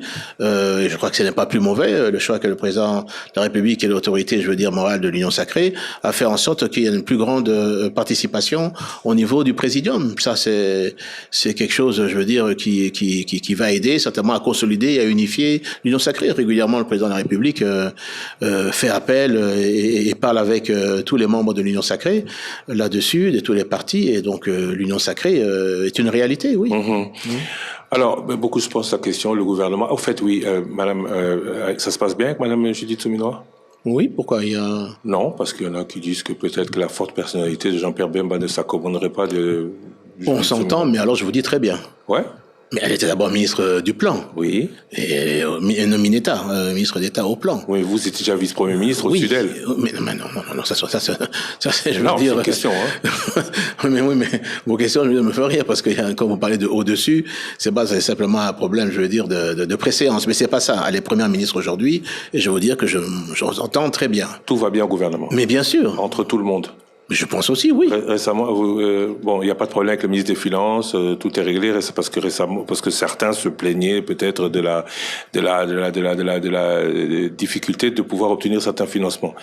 Mais ça c'est normal parce que je veux dire une grande partie de ce qui est prévu dans le budget, qui était prévu dans le budget pour certains ministères, pour tous les ministères, ont été amputés simplement parce que on nous impose une guerre et que faire la guerre ça coûte cher. On parle de la guerre, solution. Et alors je me veux pas mettre à la place du ministre des Finances, mais je veux dire c'est quelqu'un qui doit faire des arbitrages avec la première ministre, le ministre du budget, le président de la République régulièrement, et ça doit être un casse-tête à mon avis pour lui. Aujourd'hui que Nord Kivu et Sud Kivu sont occupés, oui. Ce budget militaire semble avoir baissé quelque peu. Mais est-ce que l'on peut dire que l'on dépense autant qu'au moment où on voulait garder les villes? On continue le financement pour reconquérir ces villes, ou on est plus vers la solution diplomatique aujourd'hui? Non, mais aujourd'hui, de toute façon, il y a une solution qui est diplomatique, qui est menée au niveau du chef de l'État. Et je pense quand même que des succès ont été engrangés par la politique qui a été voulue par le chef de l'État, exécutée par la Mineta aux affaires étrangères, qui a fait un travail extraordinaire là-dessus, au niveau diplomatique. Je pense que là, la place aujourd'hui, c'est de retrouver, je veux dire, la paix par ces moyens, je veux dire, diplomatiques. Mais ça n'empêche pas que on doit se préparer, parce que lorsque nous voyons l'activité des troupes rwandaises sur le terrain fait en sorte que on ne peut pas rester les bras croisés. Et ce qui fait que oui, il y a encore des dépenses certainement supplémentaires qui sont engrangées pour pouvoir faire face si il s'avérait que les troupes rwandaises soient encore guidées par l'idée de chercher à recoloniser, je veux dire, la RDC. Hein. Vous avez lancé, l'armée avait lancé un programme de mobilisation des jeunes. Vous avez tenu des meetings publics pour ce faire. C'est quoi le bilan de cette opération? Non, l'idée en fait, c'était en tant qu'acteur politique, c'est de mobiliser la population, d'expliquer à la population la nécessité pour les jeunes de pouvoir intégrer l'armée, parce que l'armée, il faut régulièrement la rajeunir là-dessus. Et c'était simplement ce rôle-là, je veux dire, de mobilisation politique pour faire prendre confiance à la jeunesse que nous devons absolument, parce qu'on nous impose la guerre, donc nous devons nous mobiliser. C'était pour aider et c'est pour aider, je veux dire, les FARDC, l'état-major général, qui a envoyé des avions dans tous les aéroports, dans tous les endroits où il y a eu cette volonté de la jeunesse d'être recrutée. Et je peux dire que bon, ça continue toujours, ce n'est pas arrêté. C'est-à-dire, c'est pas parce qu'on ne bouge plus à l'intérieur du pays que ça n'a pas pris. Ça a pris, et nous suivons encore là-dessus. Il y a des villes encore qui réclament les avions régulièrement régulièrement et l'état-major général envoie des avions régulièrement à l'intérieur du pays, des camions pour aller chercher les recrues là-dessus. Donc le chef de l'État a voulu, de pouvoir faire monter en puissance notre armée et ça passe également par le recrutement, la formation, des troupes. En plus également avec l'acquisition, également de matériel. Quels ont été vos succès en tant que VPM de la Défense? On attendait beaucoup de vous. Oui, je pense qu'on a effectué des réformes, notamment aujourd'hui, je ne dirais pas le nombre, on était parvenu à pouvoir identifier exactement le nombre de militaires qui se trouvent dans les FARDC. Ils sont combien? Mais ça, je ne vous donnerai pas le nombre, ce sont les secrets de défense, mais je peux vous dire qu'il y a une plus grande clarté au niveau des unités, des troupes. Je pense également aussi qu'un grand effort avait été mis dans la transparence de la gestion au niveau des finances, parce que tout était centralisé au niveau des banques et tout allait directement dans les unités au niveau des besoins des unités. Ce qu'il y a au niveau des opérations, d'abord le ministre de la Défense n'est pas le commandant des opérations, vous avez le commandant suprême. Le commandant suprême, c'est lui, en temps de guerre, qui est le patron de l'armée. Ensuite, il travaille directement avec, au niveau des opérations, au niveau du chef d'état-major général, lui qui est avec ses adjoints, les différentes forces également. C'est comme ça qu'on fonctionne, c'est ça la ligne de commandement. Le ministre de la Défense est là pour pouvoir gérer l'administration au niveau de la défense là-dessus. Mais ce que je dois vous dire, et ça ce n'est pas un secret, c'est que, et on le voit aujourd'hui, il y a beaucoup d'infiltration. Et ça, je pourrais vous expliquer tout à l'heure qu'est-ce qui s'est passé dans l'armée toutes ces dernières années là-dessus, et ces infiltrations et ces trahisons au niveau des opérations ont fait en sorte que d'abord, ça a été voulu, j'expliquerai tout à l'heure si vous voulez, mais qu'en plus de ça, ça fait du mal au niveau de notre armée. On a une armée à ce point gangrénée? Je vous l'expliquerai si vous le voulez tout à l'heure. C'est une armée, effectivement, qui avait été gangrénée, et ça a été voulu par l'ancien régime. Avec Top Congo FM, la radio de toutes les générations. Vous vous rappelez de ça? Ou encore ça? Il s'agit de la société Africain, société basée à Kinshasa, qui s'occupe essentiellement de la fabrication et de l'affichage de supports visuels. Elle offre des services variés, tels que la pose de panneaux routiers, la création d'enseignes lumineuses et des solutions personnalisées comme l'impression, la décoration murale ou encore la fourniture d'articles pour entreprises. Comme vous avez pu le voir au début de la vidéo, j'ai eu la chance d'avoir un panneau pour la sortie de mon projet Odari. N'hésitez pas à les contacter pour toute demande. Pour être utile à vos yeux, le reflet de la lumière. Sur Apple Store, sur Android et maintenant sur Alexa. Partout, retrouvez votre radio. Top Congo FM, la fréquence utile. Mes clients partout dans le monde ont une très grande importance à mes yeux. Et prendre soin d'eux requiert de ma part une attention méticuleuse, surtout en ce qui concerne le transport. Après une séance de travail fructueuse, je commande toujours un Majabou Cab VIP qui leur offre un confort royal jusqu'à leur hôtel ou à l'aéroport. À 13h quand c'est la sortie et que ma maman ne peut pas venir me chercher parce qu'elle s'occupe de mon petit frère, elle m'appelle pour me dire qu'elle a envoyé Majabou Cab venir me chercher pour rentrer à la maison. Je peux prendre des taxis comme mes amis, mais maman dit qu'elle préfère Majabou Cab parce que c'est rapide et elle sait que je suis en sécurité. Après le travail, moi et mes amis aimons nous rencontrer pour chiller le temps d'un week-end. Sauf que ce samedi-là, alors qu'on rentrait en taxi, le chauffeur s'arrête en chemin pour prendre un autre client en express. Chauffeur, non. Et nous demande de descendre. On n'avait pas d'autre solution parce que, vu l'heure et nombreux que nous étions, aucun taxi ne voulait s'arrêter. Je me demande comment j'ai pu oublier que je pouvais commander un Majabou Cab. Une fois fait, nous sommes rentrés tranquillement chacun chez nous. Et d'ailleurs, mes amis m'ont prévenu que la prochaine fois, c'est Majabou Cab aux lignes 11.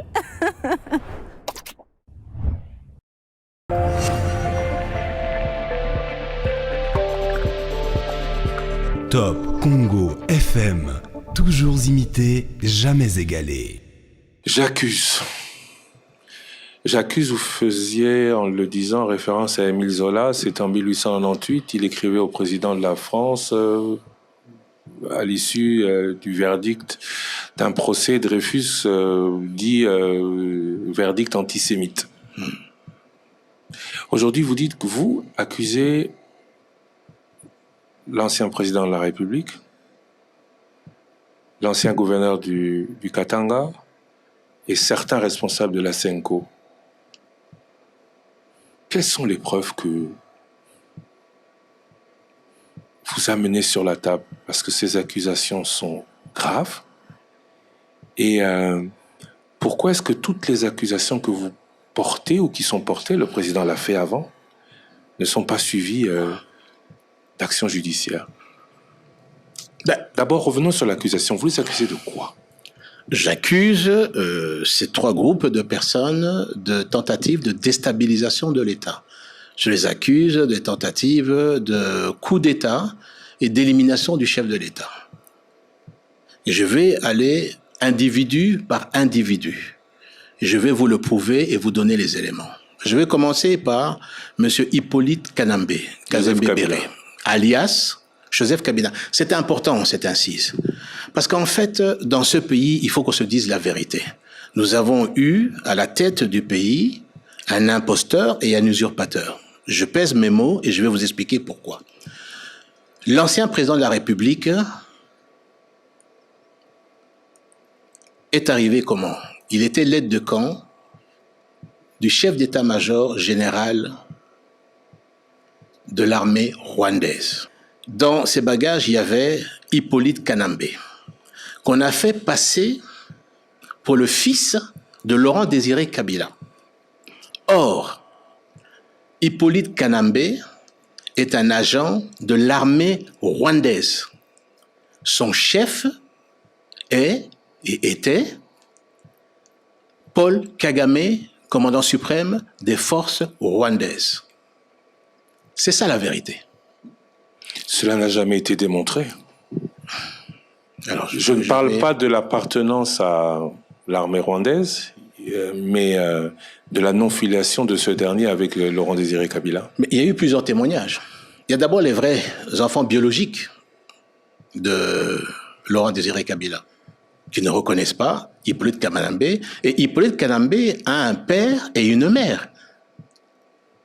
Sa mère s'appelait Marceline, et son père, là-dessus, qui était un ancien maquisard également, je vais vous donner son nom là-dessus. Depuis 18 ans, enfin, depuis, c'est la thèse de M. Honoré Ngbanda, rien n'a, semble-t-il, été réellement prouvé. Qu'est-ce qui, aujourd'hui, vous dit accuser une seule personne ou accusant une seule personne vous fait vous fier à ces accusations plutôt que à des accusations plus claires de ce qu'il aurait fait récemment? D'ailleurs, dans le mensonge également, celle qu'on appelle Jeannette Kabila, ce n'est pas la jumelle, c'est en fait la petite sœur de son père, là-dessus. Et d'ailleurs, elle n'est pas née là-dessus, elle est née le 9 mai 68, à Rubavu. Le père, donc, de Jeannette, qui est la petite sœur, donc du père de Hippolyte Kanambe, s'appelait Monsieur Arthur, et la mère s'appelait Thérèse Ndesamburo. Voilà la vraie identité, d'où on part. Qu'est-ce qui se passe lorsque tout ce monde arrive donc à Kinshasa, chasse le président Mobutu? C'est à ce moment-là que les troupes rwandaises prennent le contrôle, pas simplement de l'armée, des services de sécurité, là-dessus, et des grandes structures de l'État. En fait, on est dans une phase de colonisation par le Rwanda de la RDC. Laurent Désiré Kabila sent de plus en plus, au niveau de la population quinoise surtout, et de la population congolaise, un rejet de l'armée rwandaise. Et c'est comme ça qu'il prend la décision, à un moment donné, de demander à l'armée rwandaise de quitter le pays. Et une bonne partie des militaires quittent. Mais James Kabarebe avait infiltré déjà notre armée, avec des militaires rwandais là-dessus. Dans toute l'armée, il avait, en tant que chef d'état-major général, pris le contrôle de l'armée et infiltré, pour un meilleur contrôle, l'ensemble de notre armée. Et lorsqu'il quitte avec une bonne partie des troupes, mais il laisse une armée qui est infiltrée. Mais lorsqu'il quitte, son aide de camp, lui, ne quitte pas, il reste parce qu'ils ont été malins de pouvoir faire croire à la population que c'était le fils de Laurent Désiré Kabila. Mais ceux qui étaient autour de Laurent Désiré Kabila pouvaient, eux, ne pas le savoir. Comment il arrive à faire en sorte que, face à l'armée rwandaise qui attaque la RDC, ce soit Joseph Kabila qui soit désigné comme président de la République? Mais dans la planification, Laurent Désiré Kabila, dès le départ, ne devait pas être le chef de l'État. En fait, il s'est autoproclamé et a surpris ses alliés à Lubumbashi. Mais les Rwandais avaient déjà positionné leurs agents et soldats de l'armée à ses côtés et ont voulu faire croire à la population que c'était le fils. Donc, lorsqu'ils assassinent le président Laurent Désiré Kabila, c'est là qu'ils propulsent leur agent de l'armée rwandaise, chef de l'État. Sa mission, il y avait 4 objectifs dans sa mission. Premièrement, c'était de continuer à désarticuler l'armée, les forces armées congolaises. Et d'ailleurs, lorsque vous verrez dans tout le 18 ans qui s'est passé, et lorsque vous entendez parler qu'il y avait les attaques du CNDP d'abord, du M23 ensuite, tout ça, ce n'était qu'une mascarade en fait. C'était un prétexte qui était organisé par le Rwanda pour ensuite, d'après les attaques, venir toujours avec des compromissions, avec des accords. Des accords qui demandaient l'intégration de ces forces rebelles, soi-disant, une fois CNDP, une fois M23, au sein de l'armée donc congolaise. C'était qu'une manœuvre, une ruse là-dessus. Donc toutes ces attaques que vous voyez, la CNDP, etc., et regardez d'ailleurs lorsque Tshibanda signe ces accords honteux, c'était simplement pour permettre l'infiltration et l'intégration de forces rwandaises dans notre armée. Ça, c'était un des premiers objectifs. Deuxième objectif, c'était le pillage de notre pays. Un des ministres du gouvernement, que vous avez certainement reçu, a dit que dans les accords, 66 millions de dollars quittaient chaque mois la Banque centrale pour alimenter et être versés au Rwanda. 800 millions Non, 66 millions par mois. Fois 12, 800 millions de dollars par an. Multiplié par 18, ça vous fait près de 15 milliards de dollars. Depuis que les 18 ans. Depuis le 18 ans. Et ça, vous savez que c'est la justification du régime de Kigali, c'était pour, soi-disant, payer l'effort de guerre qui avait été mené pour chasser Mobutu en 7 mois. La RDC a payé 66 millions de dollars par mois. Absolument. Pendant 18 ans. Pendant 18 ans. C'est ça qui a coûté, je veux dire, à la République. Et ça veut dire, multiplié par 18, ça vous fait 15 milliards de dollars. Et quand Félix Tshisekedi arrive, qu'est-ce qui se passe? C'est là, maintenant, la raison pour laquelle on cherche la tête de notre président. Lui a dit que non, ça ne peut pas continuer comme ça. 66 millions de dollars par mois. Lui a dit non, ça ne peut pas continuer comme ça. Et c'est une des raisons pour laquelle on lui fait la guerre. On lui fait la guerre à notre pays. L'objectif, dans tous ces objectifs qu'il était en train de mettre en place, c'était également la balkanisation du pays. C'est ce que son chef, le commandant suprême de l'armée de Hippolyte Kanambe, lequel lui appartient, c'était également organiser la balkanisation du pays. Mais là, il n'a pas réussi. Parce qu'il s'est trouvé face à un peuple qui veut rester uni et qui ne veut pas être divisé. Qu'il est aujourd'hui, ce peuple? Non, ce peuple ne veut pas être divisé. que le Nord Kivu et le Sud Kivu, qui sont maintenant envahis par les troupes rwandaises, vous interrogez les populations là-bas, ça ne les intéresse pas. Elles rejettent cette armée. Et vous voyez l'action des Wazalendo, courageux, dont je veux rendre hommage, ils sont en train de défendre leurs terres. Mais aujourd'hui, vous dites, j'accuse Joseph Kabila de vouloir... Et d'autres. Qu'est-ce qu'a fait Joseph Kabila? Quelle preuve avez-vous récente de l'action de Joseph Kabila pour déstabiliser la République et s'en prendre à la personnalité du président de la République? Alors, ce que je voudrais continuer à dire, c'est que l'objectif également, le quatrième objectif, c'était de pouvoir coloniser notre pays et rendre ce peuple dans un état d'esclavage. Le contrôle total pour organiser le pillage. S'il fallait tuer, on tue. S'il fallait massacrer, on massacre. Et d'ailleurs, l'ensemble de ces personnes qui ont été assassinées, lorsqu'on parle de Tchebeya, de Ndala, lorsqu'on parle de Rossi, de Mukendi, de Thérèse Kapangala, lorsqu'on parle de certains officiers qui ont voulu s'opposer à un moment donné, Baouma, lorsqu'on parle du général Baouma, le général également Mbouza Mabé, le général Mamadou Ndala, là-dessus. On les a tués.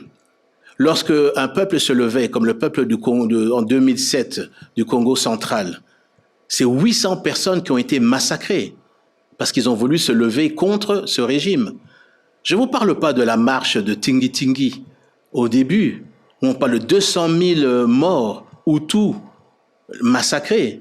Ne parlons pas au niveau de Mbandaka. Donc c'est un régime qui a commis des massacres. À Maluku, il y a plus de 4 fosses communes. Monsieur Bemba, ça c'est l'histoire. J'espère que justice passera. Plus récemment, vous accusez Joseph Kabila de vouloir tuer Félix Tshisekedi. Avant ça, je l'ai déjà dit lors de mes meetings, les Mobondo. Nous avons des Mobondo qui sont arrêtés et qui ont parlé. Et que lorsque les procès viendront, ils vont parler. Que disent-ils? Ils ont dit qu'ils étaient armés par Joseph Kabila. Mais aujourd'hui, ce qu'il fait en envoyant de l'argent au niveau des Wazalendo, du côté d'Ouvira par exemple, où c'était montré l'argent qu'il a envoyé pour pouvoir les tourner. Donc, cet effet au niveau des Mobondo. L'idée était de créer une insurrection au niveau de la capitale. Ce qui se passe, quand je disais qu'il finance, qu'il est le patron qui finance le M23 et l'AFC. AFD, c'est la France. Oui, c'est l'AFC. Mais maintenant, qui est celui qui réunit? Qui est celui qui est là-dessus, au niveau de Goma? Les financements par Joseph Kabila ont été démontrés, prouvés? Mais bien sûr. Mais le dernier en date, qui a envoyé au niveau de Ouvira, chez des Wazalendo, $200,000? Mais vous avez vu comme moi les vidéos. La première chose qu'il a fait en arrivant à Goma, c'est d'aller dans le camp militaire pour voir où était la formation des militaires que lui finançait pour pouvoir être formés. C'est la première chose le lendemain de son arrivée. Donc Joseph Kabila veut prendre le pouvoir par la force ou en veut directement à la tête du président Tshisekedi? D'abord, il en veut à la tête du président Tshisekedi, parce qu'en fait, dans la tête de Hippolyte Kanambe, et certainement de l'armée où il est issu, c'est de penser que parce qu'ils ont chassé le président Mobutu, la RDC est devenue leur butin de guerre. C'est ça la philosophie qu'ils ont. Et il ne conçoit pas aujourd'hui, il ne comprend pas aujourd'hui que ce pays appartient aux Congolais. Et qu'il y a eu un homme, et il y a un homme qui s'est levé, qui est le président de la République, Félix Tshisekedi Tshilombo, qui a dit halte à tout ça. La RDC ne continuera pas à être une colonie et les habitants ne sont plus les esclaves du régime rwandais. Quand je dis que Hippolyte Kanambe est un agent envoyé, laissé dans l'histoire de ce pays par l'armée rwandaise, dont le chef, le commandant suprême est M. Kagame, cette mission est celle-là. Et si aujourd'hui, Il revient sur le terrain, c'est parce que son chef, son commandant suprême, Paul Kagame, lui a dit « Moi, je ne pourrais certainement plus rester dans le pays avec les accords que nous sommes en train de signer. C'est à toi maintenant que je donne ordre de pouvoir retourner là-bas et faire ce qu'il y a à faire. » Mais ils doivent comprendre, à qui il y a Hippolyte Kanambé. Ils doivent comprendre que si la population n'était pas informée, mais je tiens à dire quand même que ce qui est grave, c'est que pour arriver à mettre en place l'idéologie du mensonge, le mensonge d'État, là-dessus, il a fallu une complicité de certains Congolais. Après l'AFDL est venu le PPRD. Tout ce qui est les secrétaires généraux du PPRD, le président des assemblées nationales, du Parlement à l'époque, le directeur de cabinet du président à l'époque ne pouvait pas ignorer. Vous citez... Mais je cite personne, mais je dis qu'il y a eu une idéologie, la propagation de l'idéologie du mensonge. C'est-à-dire il fallait faire croire à la population que non, c'est le fils de Mouzé Laurent Désiré Kabila. Mais là, vous citez... Est-ce que vous comprenez ce que je veux dire? J'ai très bien compris. Le PPRD était l'instrument de diffusion de cette idéologie du mensonge. Oui, mais là, vous citez Vital Kamere, secrétaire général. Je n'ai cité personne. Oui, il était secrétaire général du PPRD, Léonard Kitundu, le professeur Bochab. Je n'ai cité le nom de personne et je me refuse de rentrer là-dedans. Mais je peux simplement dire que les acteurs du parti de l'ancien président Hippolyte Kanambé sont des personnes qui ont à gérer ce parti. Il a eu un cabinet avec des directeurs de cabinet là-dessus. Qui étaient complices.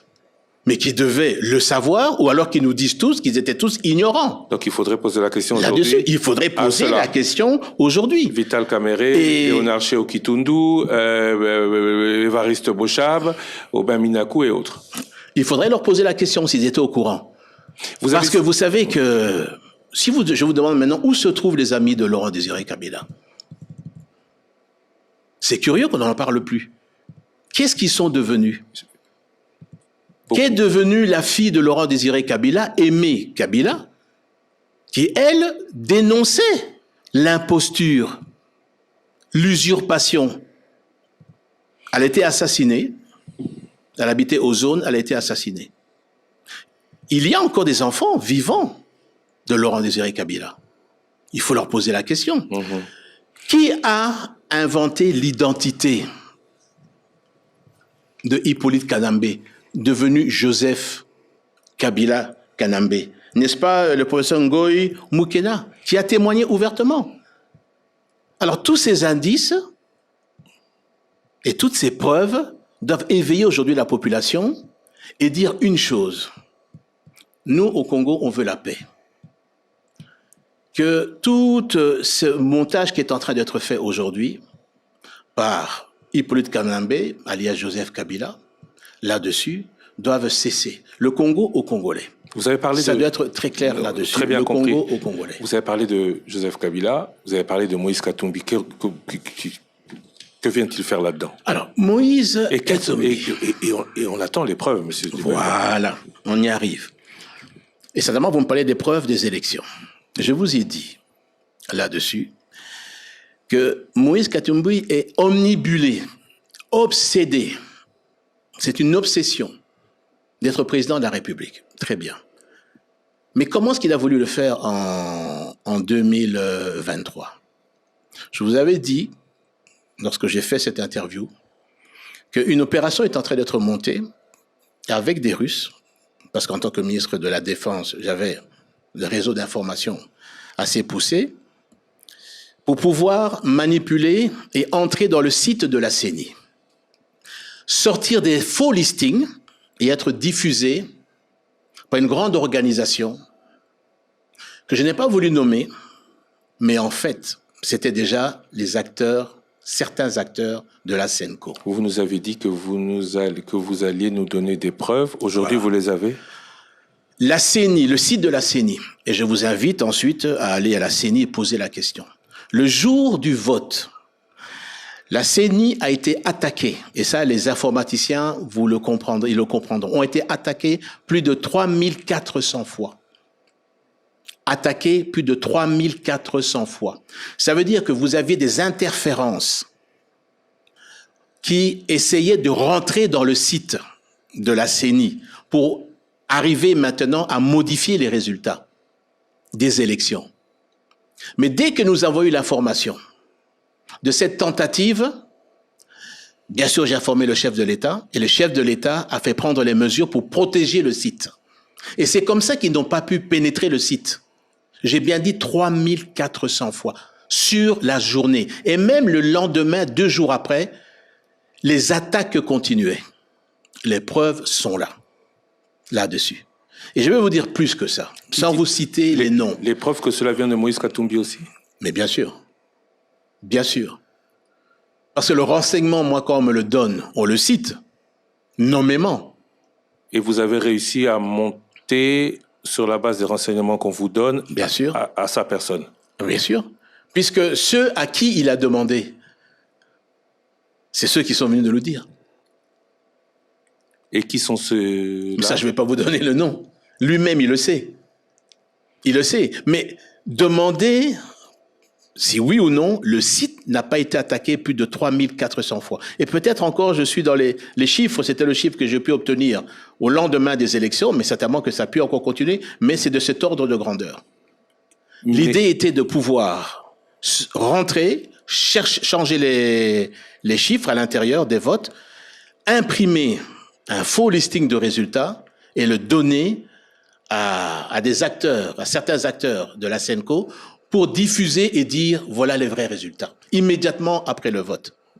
Malheureusement, ils n'ont pas pu pénétrer et sortir les listings là-dessus. Et d'ailleurs, ils ont confirmé par la suite que les chiffres qui sont sortis de l'élection présidentielle correspondent à ce que eux auraient également eu. Voilà, ça c'est le début. L'obsession, être omnibulé. Qu'est-ce qu'il a voulu faire? Vous avez entendu parler certainement de cet aéroport qui se trouvait à je me trompe pas. Puerto, non, c'est au niveau de Moulongo, je pense. Ça s'appelait Moulongo, oui. Moulondé. C'est à Moulondé. C'était, oui. L'aéroport qu'il a voulu. Oui, mais c'est un aéroport qu'il était parvenu à monter à 1800 mètres, avec 50 mètres plus de 50 à 60 mètres de large.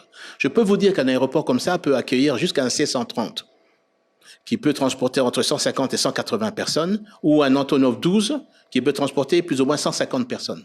Ça veut dire qu'une opération aurait pu être montée par nos ennemis pour pouvoir débarquer à cet aéroport de Moulondé et attaquer le Katanga. Je vais vous dire la preuve qui existe. Je ne rentrerai pas dans le détail judiciaire. D'abord, c'est une faute pénale. Vous ne pouvez pas construire un aéroport sans avoir l'autorisation de l'AAC. Oui, mais il a dit qu'il en a construit, il a rétabli beaucoup d'autres choses. Non, ça c'est faux. Ça c'est faux. Il y a toute une manipulation de faux également. Lorsqu'il a appris ça, il a essayé de se rattraper après coup en envoyant une lettre pour informer l'AAC. Pas pour demander l'autorisation, mais pire que ça. Au moment donc où nos services de sécurité prennent le contrôle de l'aéroport, on met la main sur son chauffeur personnel. Et vous savez ce que son chauffeur personnel fait découvrir au service de sécurité? Toutes les caches d'armes qui se trouvent dans les fermes de Moïse Katumbi. Pourquoi est-ce que, depuis tout ce temps, on n'a jamais vu ces images? Ces images, moi je les ai vues, elles existent. Mais peut-être que c'est entre les mains de la justice. À la minute où Moïse Katumbi apprend que son chauffeur est arrêté, c'est à cette minute-là qu'il prend sa Jeep et qu'il traverse sur la Zambie. Et que sa femme traverse le lac pour pouvoir rejoindre la Zambie. Donc vous avez la preuve aussi pour Moïse Katumbi. Mais je vous le dis. Certains responsables de la SENCO, vous dites aussi. Certains responsables de la SENCO. Alors ça, c'est une grande déception. Parce que l'église doit être au milieu du village.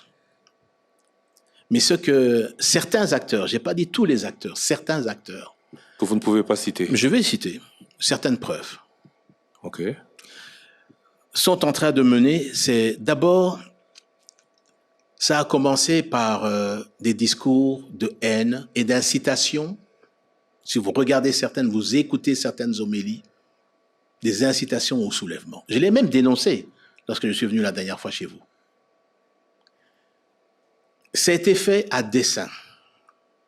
L'idée, le plan, et je vais vous dire pourquoi, je vais arriver au pourquoi, mais le plan était de pouvoir créer un soulèvement populaire en incitant à travers les homélies, régulièrement, les discours et les communiqués de la SENCO, un soulèvement au niveau de la population.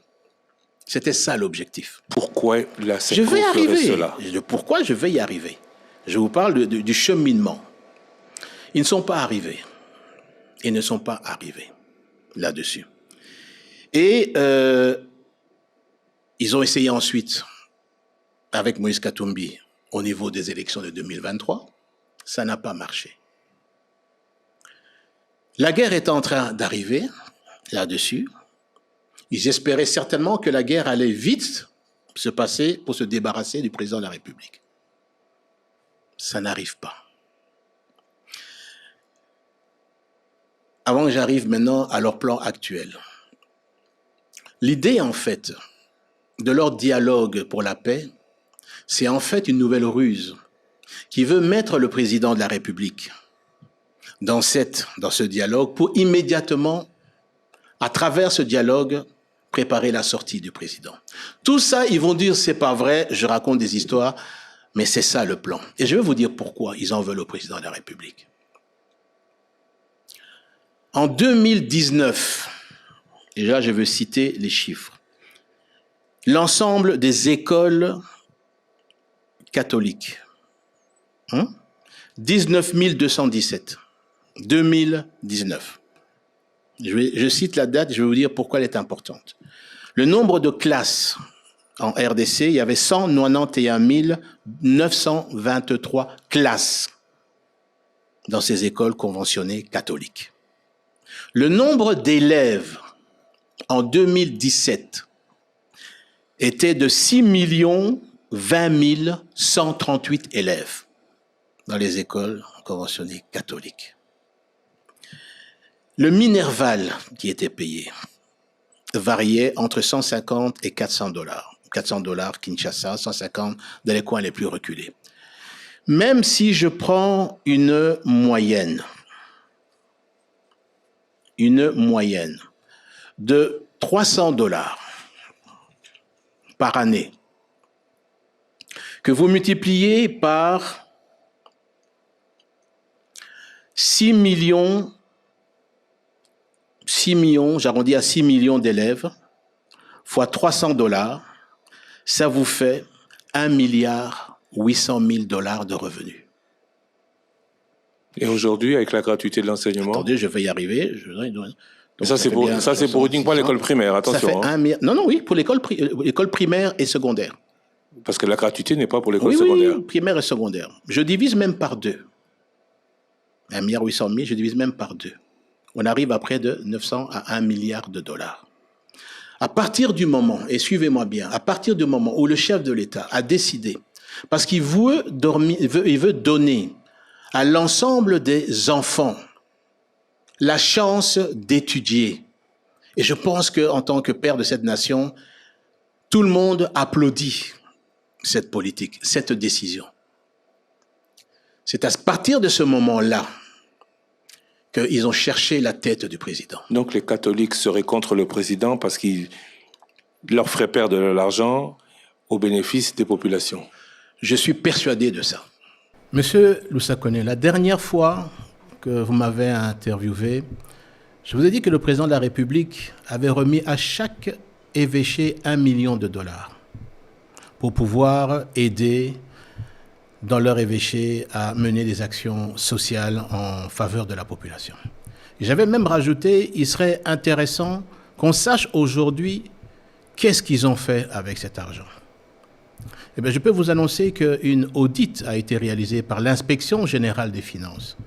J'ai lu le rapport. Je peux vous dire que ce rapport est accablant. Plusieurs évêchés ont mal utilisé ces fonds. Je demande au secrétaire général de la SENCO, Monseigneur Chollet, de demander à l'IGF de pouvoir publier ce rapport. Comme ça, nous allons voir si la bonne gouvernance, effectivement, a été de mise au niveau de la gestion de ces fonds. Parce que, je le dis, si on veut donner des leçons de morale aux autres, on doit être en mesure de ne pas pouvoir en recevoir. Doit venir. Vous avez dit que vous citerez des noms. Je vais citer des noms et je vais citer des exemples là-dessus. Vous savez que le cardinal reçoit, dans le cadre des différentes organisations qu'ils ont au niveau de l'Église catholique, un groupe donc de chrétiens. Et il leur dit, voilà ce que nous sommes en train de faire, c'est chercher une voie de sortie au président.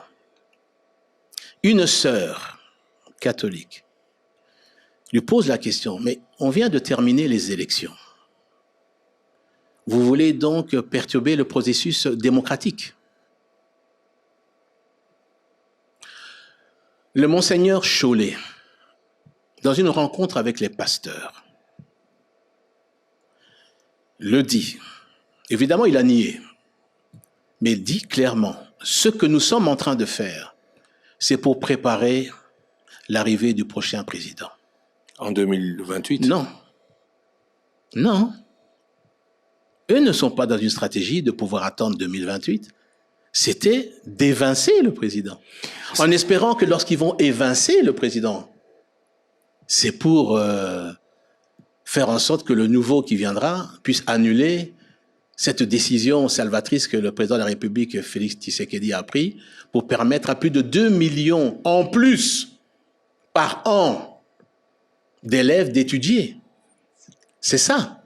Est-ce que vous vous rendez compte de la gravité de ce que vous annoncez? Mais qui est le financier de ces certains personnes au niveau de la SENCO? Ce sont Moïse Katumbi et c'est Hippolyte Kanambe alias Joseph Kabila. Le Joseph Kabila qu'il combattait quand il était au pouvoir serait avec eux. Et c'est ça qui est terrible. Mais est-ce que vous... Non, mais c'est ça qui est terrible. Mais si vous suivez, j'ai lu, parce que je n'ai pas suivi, mais vous suivez ce qu'il a écrit dans ses points, je crois c'est 12 points si je me souviens. Mais c'est d'abord c'est chasser le président de la République. Oui, et c'est d'appuyer lui-même, c'est d'appuyer l'action de ce que ces personnes de la SENCO, que j'ai appelées les politiciens en robe, veulent présenter en le soutenant parce qu'ils savent que lorsque tout le monde va se retrouver autour de la table, tout le monde va se mettre d'accord à travers le jeu de l'ensemble pour dire « Monsieur, nous donnons la porte », comme l'a dit le cardinal en face d'une organisation de l'organisation catholique, nous sommes en train de lui chercher une porte de sortie honorable. Est-ce que vous vous rendez compte de ce que vous dites? Mais je le sais, mais j'ai des preuves. Est-ce que ce que vous pensez ou ce que vous dites, c'est aussi ce que pense le président Tshisekedi?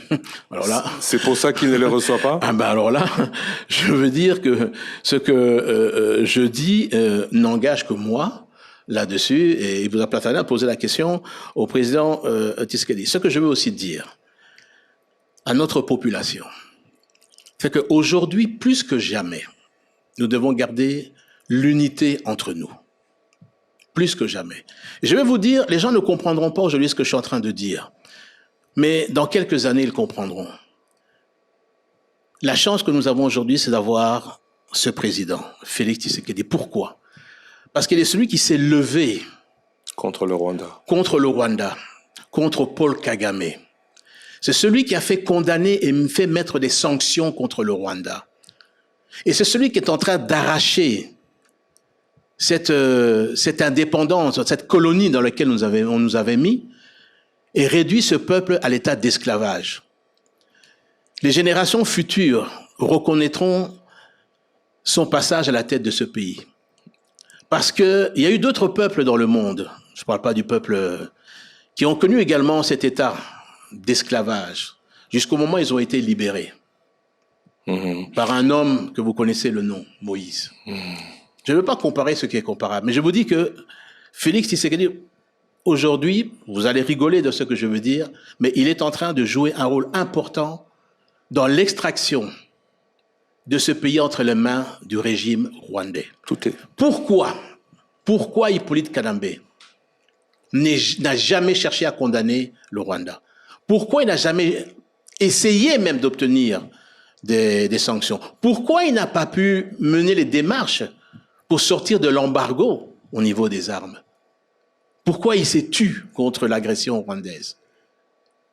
C'est toutes des questions. Pourquoi? Je vais vous répondre. Parce que c'était un agent de l'armée rwandaise au service de son commandant suprême, qui était Paul Kagame, pendant les 18 ans. J'espère que vous avez les preuves, parce que ce que vous dites maintenant est officiel. J'espère que vous avez les preuves de tout ce que vous annonciez. Retour à une émission où vous accusiez déjà, notamment Moïse Katumbi, en 2023. Vous disiez que vous n'aviez pas de ressentiment contre Joseph Kabila. Mais je n'en ai pas. Moi, je parle du pays. Est-ce que... Je ne parle que du pays. Certains se posent la question... Et ça aurait été quelqu'un d'autre, nous avons condamné avant qu'il soit visible. Maintenant, je le disais, les gens rigolaient, disaient Bemba dit n'importe quoi, il n'a pas de preuves. Mais aujourd'hui, qu'est-ce qu'il fait là-bas? Goma est au Congo, disent-ils. Donc, vous voulez me dire maintenant que ceux qui agressent la RDC, si vous étiez Congolais, jamais vous n'avez condamné. Au contraire, vous les avez compris. Vous êtes là-bas sous la protection de qui? Du Rwanda, c'est clair. Du Rwanda, c'est clair. Oui, mais du Rwanda, des forces rwandaises, oui, c'est clair. Lequel il appartient. Bon. Attendez, vous croyez que n'importe qui peut aller là-bas, passer par Kigali, être escorté par des forces spéciales rwandaises et pour arriver à Goma et circuler là-bas sous la protection des forces rwandaises? Vous croyez que tout le monde peut se permettre de le faire? Demain, on parle de dialogue. Martin Fayulu propose que ce soit avec les religieux de l'ECC Senko. Vous participeriez à ce dialogue? Mais je sais ce que c'est que certains acteurs d'Asenko veulent chercher. C'est à travers justement ce que eux ils appellent leur dernière tentative, c'est de mettre en place ce dialogue pour qu'à l'intérieur une dynamique se mette en place pour pouvoir évincer le président. Mais le président a été élu à près de 74% par la majorité, je veux dire, des Congolais. Nous n'allons pas... C'est un président qui est légitime, qui a été élu démocratiquement. Donc vous n'êtes pas d'une dynamique de dialogue. Je ne serai pas, je veux dire, dans une dynamique dont je sais, par les renseignements que j'ai, et j'ai la conviction, et j'ai toutes les preuves, que ce qu'on cherche simplement, c'est de pouvoir évincer le président qui a été élu démocratiquement. Lorsque certains acteurs de la Senko passent par Kigali, obtient au lendemain de la visite que le président leur a donnée, à leur demande, ils se rendent directement à Kigali dans les jours qui ont suivi. Donc ils avaient l'adresse de Kigali apparemment bien avant. Ils vont ensuite à Goma, ils sont escortés à Goma. Ils font des photos avec les terroristes. À 3 kilomètres de l'endroit où ils ont fait les photos, il y avait un des camps des déplacés. Est-ce que vous croyez qu'ils ont même pris la peine, en tant qu'homme d'église, pour dire « allons ne fût-ce que rendre visite et peut-être même prier avec ces déplacés ». Ils ont fait 250 km de Kigali pour arriver à Goma, mais ils n'ont pas pu faire 3 kilomètres pour aller compatir avec ces déplacés, qui souffrent par qui? À cause de qui? À cause des terroristes, lesquels ils ont pris la peine de prendre des photos et de rigoler lorsqu'ils prenaient la photo. Est-ce que ça, ce n'est pas triste pour notre pays, pour notre peuple? Aujourd'hui, et est-ce que vous savez qui a pris rendez-vous chez le président Macron? Bien sûr, ils diront que c'est pas vrai. Pour nos fameux hommes politiques en robe. C'est qui? Président Kagame. C'est président Kagame qui a pris rendez-vous auprès du président Macron pour recevoir... Pour qu'il soit reçu. Ça, vous avez la preuve. Ce qu'on appelle les renseignements, oui.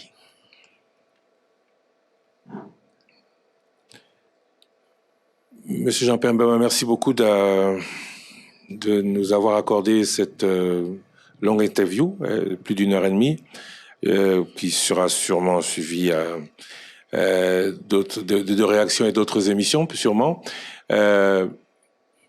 Quid de la justice?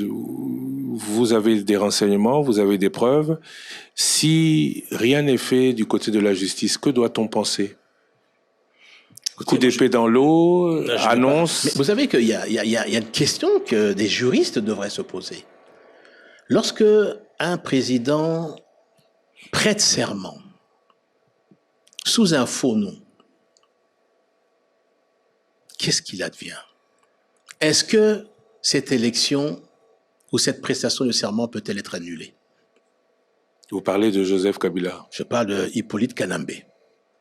Né Hippolyte Kanambe. Si demain dialogue... Professeur Ngoï Moukena fabrique une identité. Si demain dialogue il y a autre que Senko, parce que dialogue, le président où tout le monde semble dire que l'issue à la crise viendra dans des pourparlers entre Congolais et avec le Rwanda. Toutes les personnes que vous accusez aujourd'hui auraient voix au chapitre? Ben, écoutez, d'abord, c'est pas moi qui vais l'organiser. Je pense que c'est au niveau du chef de l'État. Vous y participerez? Et si le chef de l'État, je veux dire, pense que c'est la formule qui doit permettre de revenir à la paix. Et vous vous retrouverez face à Joseph Kabila, à Moïse Katumbi et à la Senko? Mais ça, je peux pas préempter de qui sera là-dessus. Mais ce que nous recherchons, c'est la paix. Et si la paix doit passer par un dialogue, elle passera par un dialogue. Vous étiez hier... Mais un vrai dialogue, pas un complot contre le chef de l'État et contre les institutions. Vous étiez hier président du MLC, Mouvement Rebelle. Hier, on vous appelait rebelle, aujourd'hui, vous les appelez terroristes. Quelle est la différence entre ces deux positions, sachant que dans la com des uns et des autres, l'objectif était le même? Alors, là vous faites... une bonne question, mais vous faites une erreur, je vais l'expliquer. Le président Tshisekedi qu'il combatte, chef de l'État, est un président élu. Élu, démocratiquement. Lorsque j'avais pas besoin, je suis issu d'une famille qui n'avait pas besoin de le faire. J'étais dans les affaires. Mais j'ai été révolté lorsque, en chassant le président Mobutu, ce qui arrivait après, et je crois que tout le monde a compris aujourd'hui, c'était une colonisation de notre pays par le Rwanda. Lorsque vous avez un chef d'état-major qui est rwandais, ce qui vous montre bien, et qui est la colonne vertébrale du pays, ça vous montre que ce pays est entre les mains des Rwandais. Moi, j'ai combattu, pas un régime démocratiquement élu, j'ai combattu la présence, l'invasion, l'appropriation de notre pays par le Rwanda, par les forces rwandaises. C'est ça que j'ai combattu. Et c'est ça la différence. Eux, ils combattent un président démocratiquement élu. Je n'ai pas combattu un président démocratiquement élu. J'ai combattu la présence rwandaise dans notre pays. Et c'est ça la différence qu'il faut retenir. Avec l'appui de l'Ouganda, qui aujourd'hui aussi est cité dans cette expansion rwandaise, quel conseil pour terminer, ou quel message envoyer à ceux que vous qualifiez de terroristes aujourd'hui, vous qui avez travaillé avec? Ce que moi je peux leur dire, vraiment profondément, la voie qu'ils prennent, ça l'amènera nulle part. C'est la voie de l'asservissement. Qu'ils arrêtent, qu'ils quittent, qu'ils coupent le cordon ombilical s'ils le peuvent avec ces forces étrangères. S'ils sont véritablement des Congolais et qu'ils se considèrent en âme, en conscience, en esprit congolais, qu'ils rejoignent l'unité de ce pays, l'unité de ce peuple là-dessus. Et que toutes ces velléités qui visent à déstabiliser, à balkaniser le pays, que ça cesse. Vous étiez, vous, hier, rebelle. Est-ce que vous le regrettez? Ou est-ce que vous regrettez à un moment donné d'avoir combattu en alliance avec des forces étrangères? Attention, lorsque j'ai eu le soutien de l'Ouganda, c'était très clair. C'était pour la formation de nos hommes, là-dessus. Rien que ça. Et c'était pas pour signer des accords pour dire « je vends le pays ». D'ailleurs, nous avons remis plus de 20 054 hommes lors de la réunification. Ce qui montre bien que ce sont des Congolais qui combattaient. Je ne regrette pas. Pourquoi? Parce que grâce au combat que nous avons mené, nous avons pu rétablir la démocratie en passant par le processus de Lusaka et de Sun City. Rappelez-vous, le régime de la FDL avait supprimé tous les partis politiques. Il n'existait plus de partis politiques. Les libertés, je veux dire, individuelles n'existaient plus. Nous avons parvenu à remettre en place une constitution dans notre pays qui n'existait pas. Cette constitution qui a été signée à travers le 1+4, là-dessus. Nous avons permis de réunifier l'armée, les services de sécurité, l'administration. Et nous avons permis par ça également à obtenir des élections en 2006, par la suite, dont j'avais gagné, parce que je vais revenir là-dessus. Lorsque les élections ont lieu et que je gagne à 53,7%, qu'est-ce qui se passe? Monsieur Kagame appelle ses amis en Europe, aux États-Unis, et lui dit, il n'est pas question que Bemba soit président. Si Bemba est président, la guerre va continuer. Et la décision se prend à l'étranger, je ne citerai pas les pays, j'écrirai peut-être un jour, où on appelle l'abbé Malou Malou à l'étranger, dans une capitale, et on lui dit, vous ne pouvez pas proclamer Jean-Pierre Bemba. En 2011, c'est le même scénario qui recommence. Monsieur Kagame s'oppose parce qu'il juge qu'il est imprévisible. Étienne Tshisekedi. Étienne Tshisekedi, j'ai dit. Étienne Tshisekedi est imprévisible et qui ne veut pas d'Étienne Tshisekedi au pouvoir en RDC.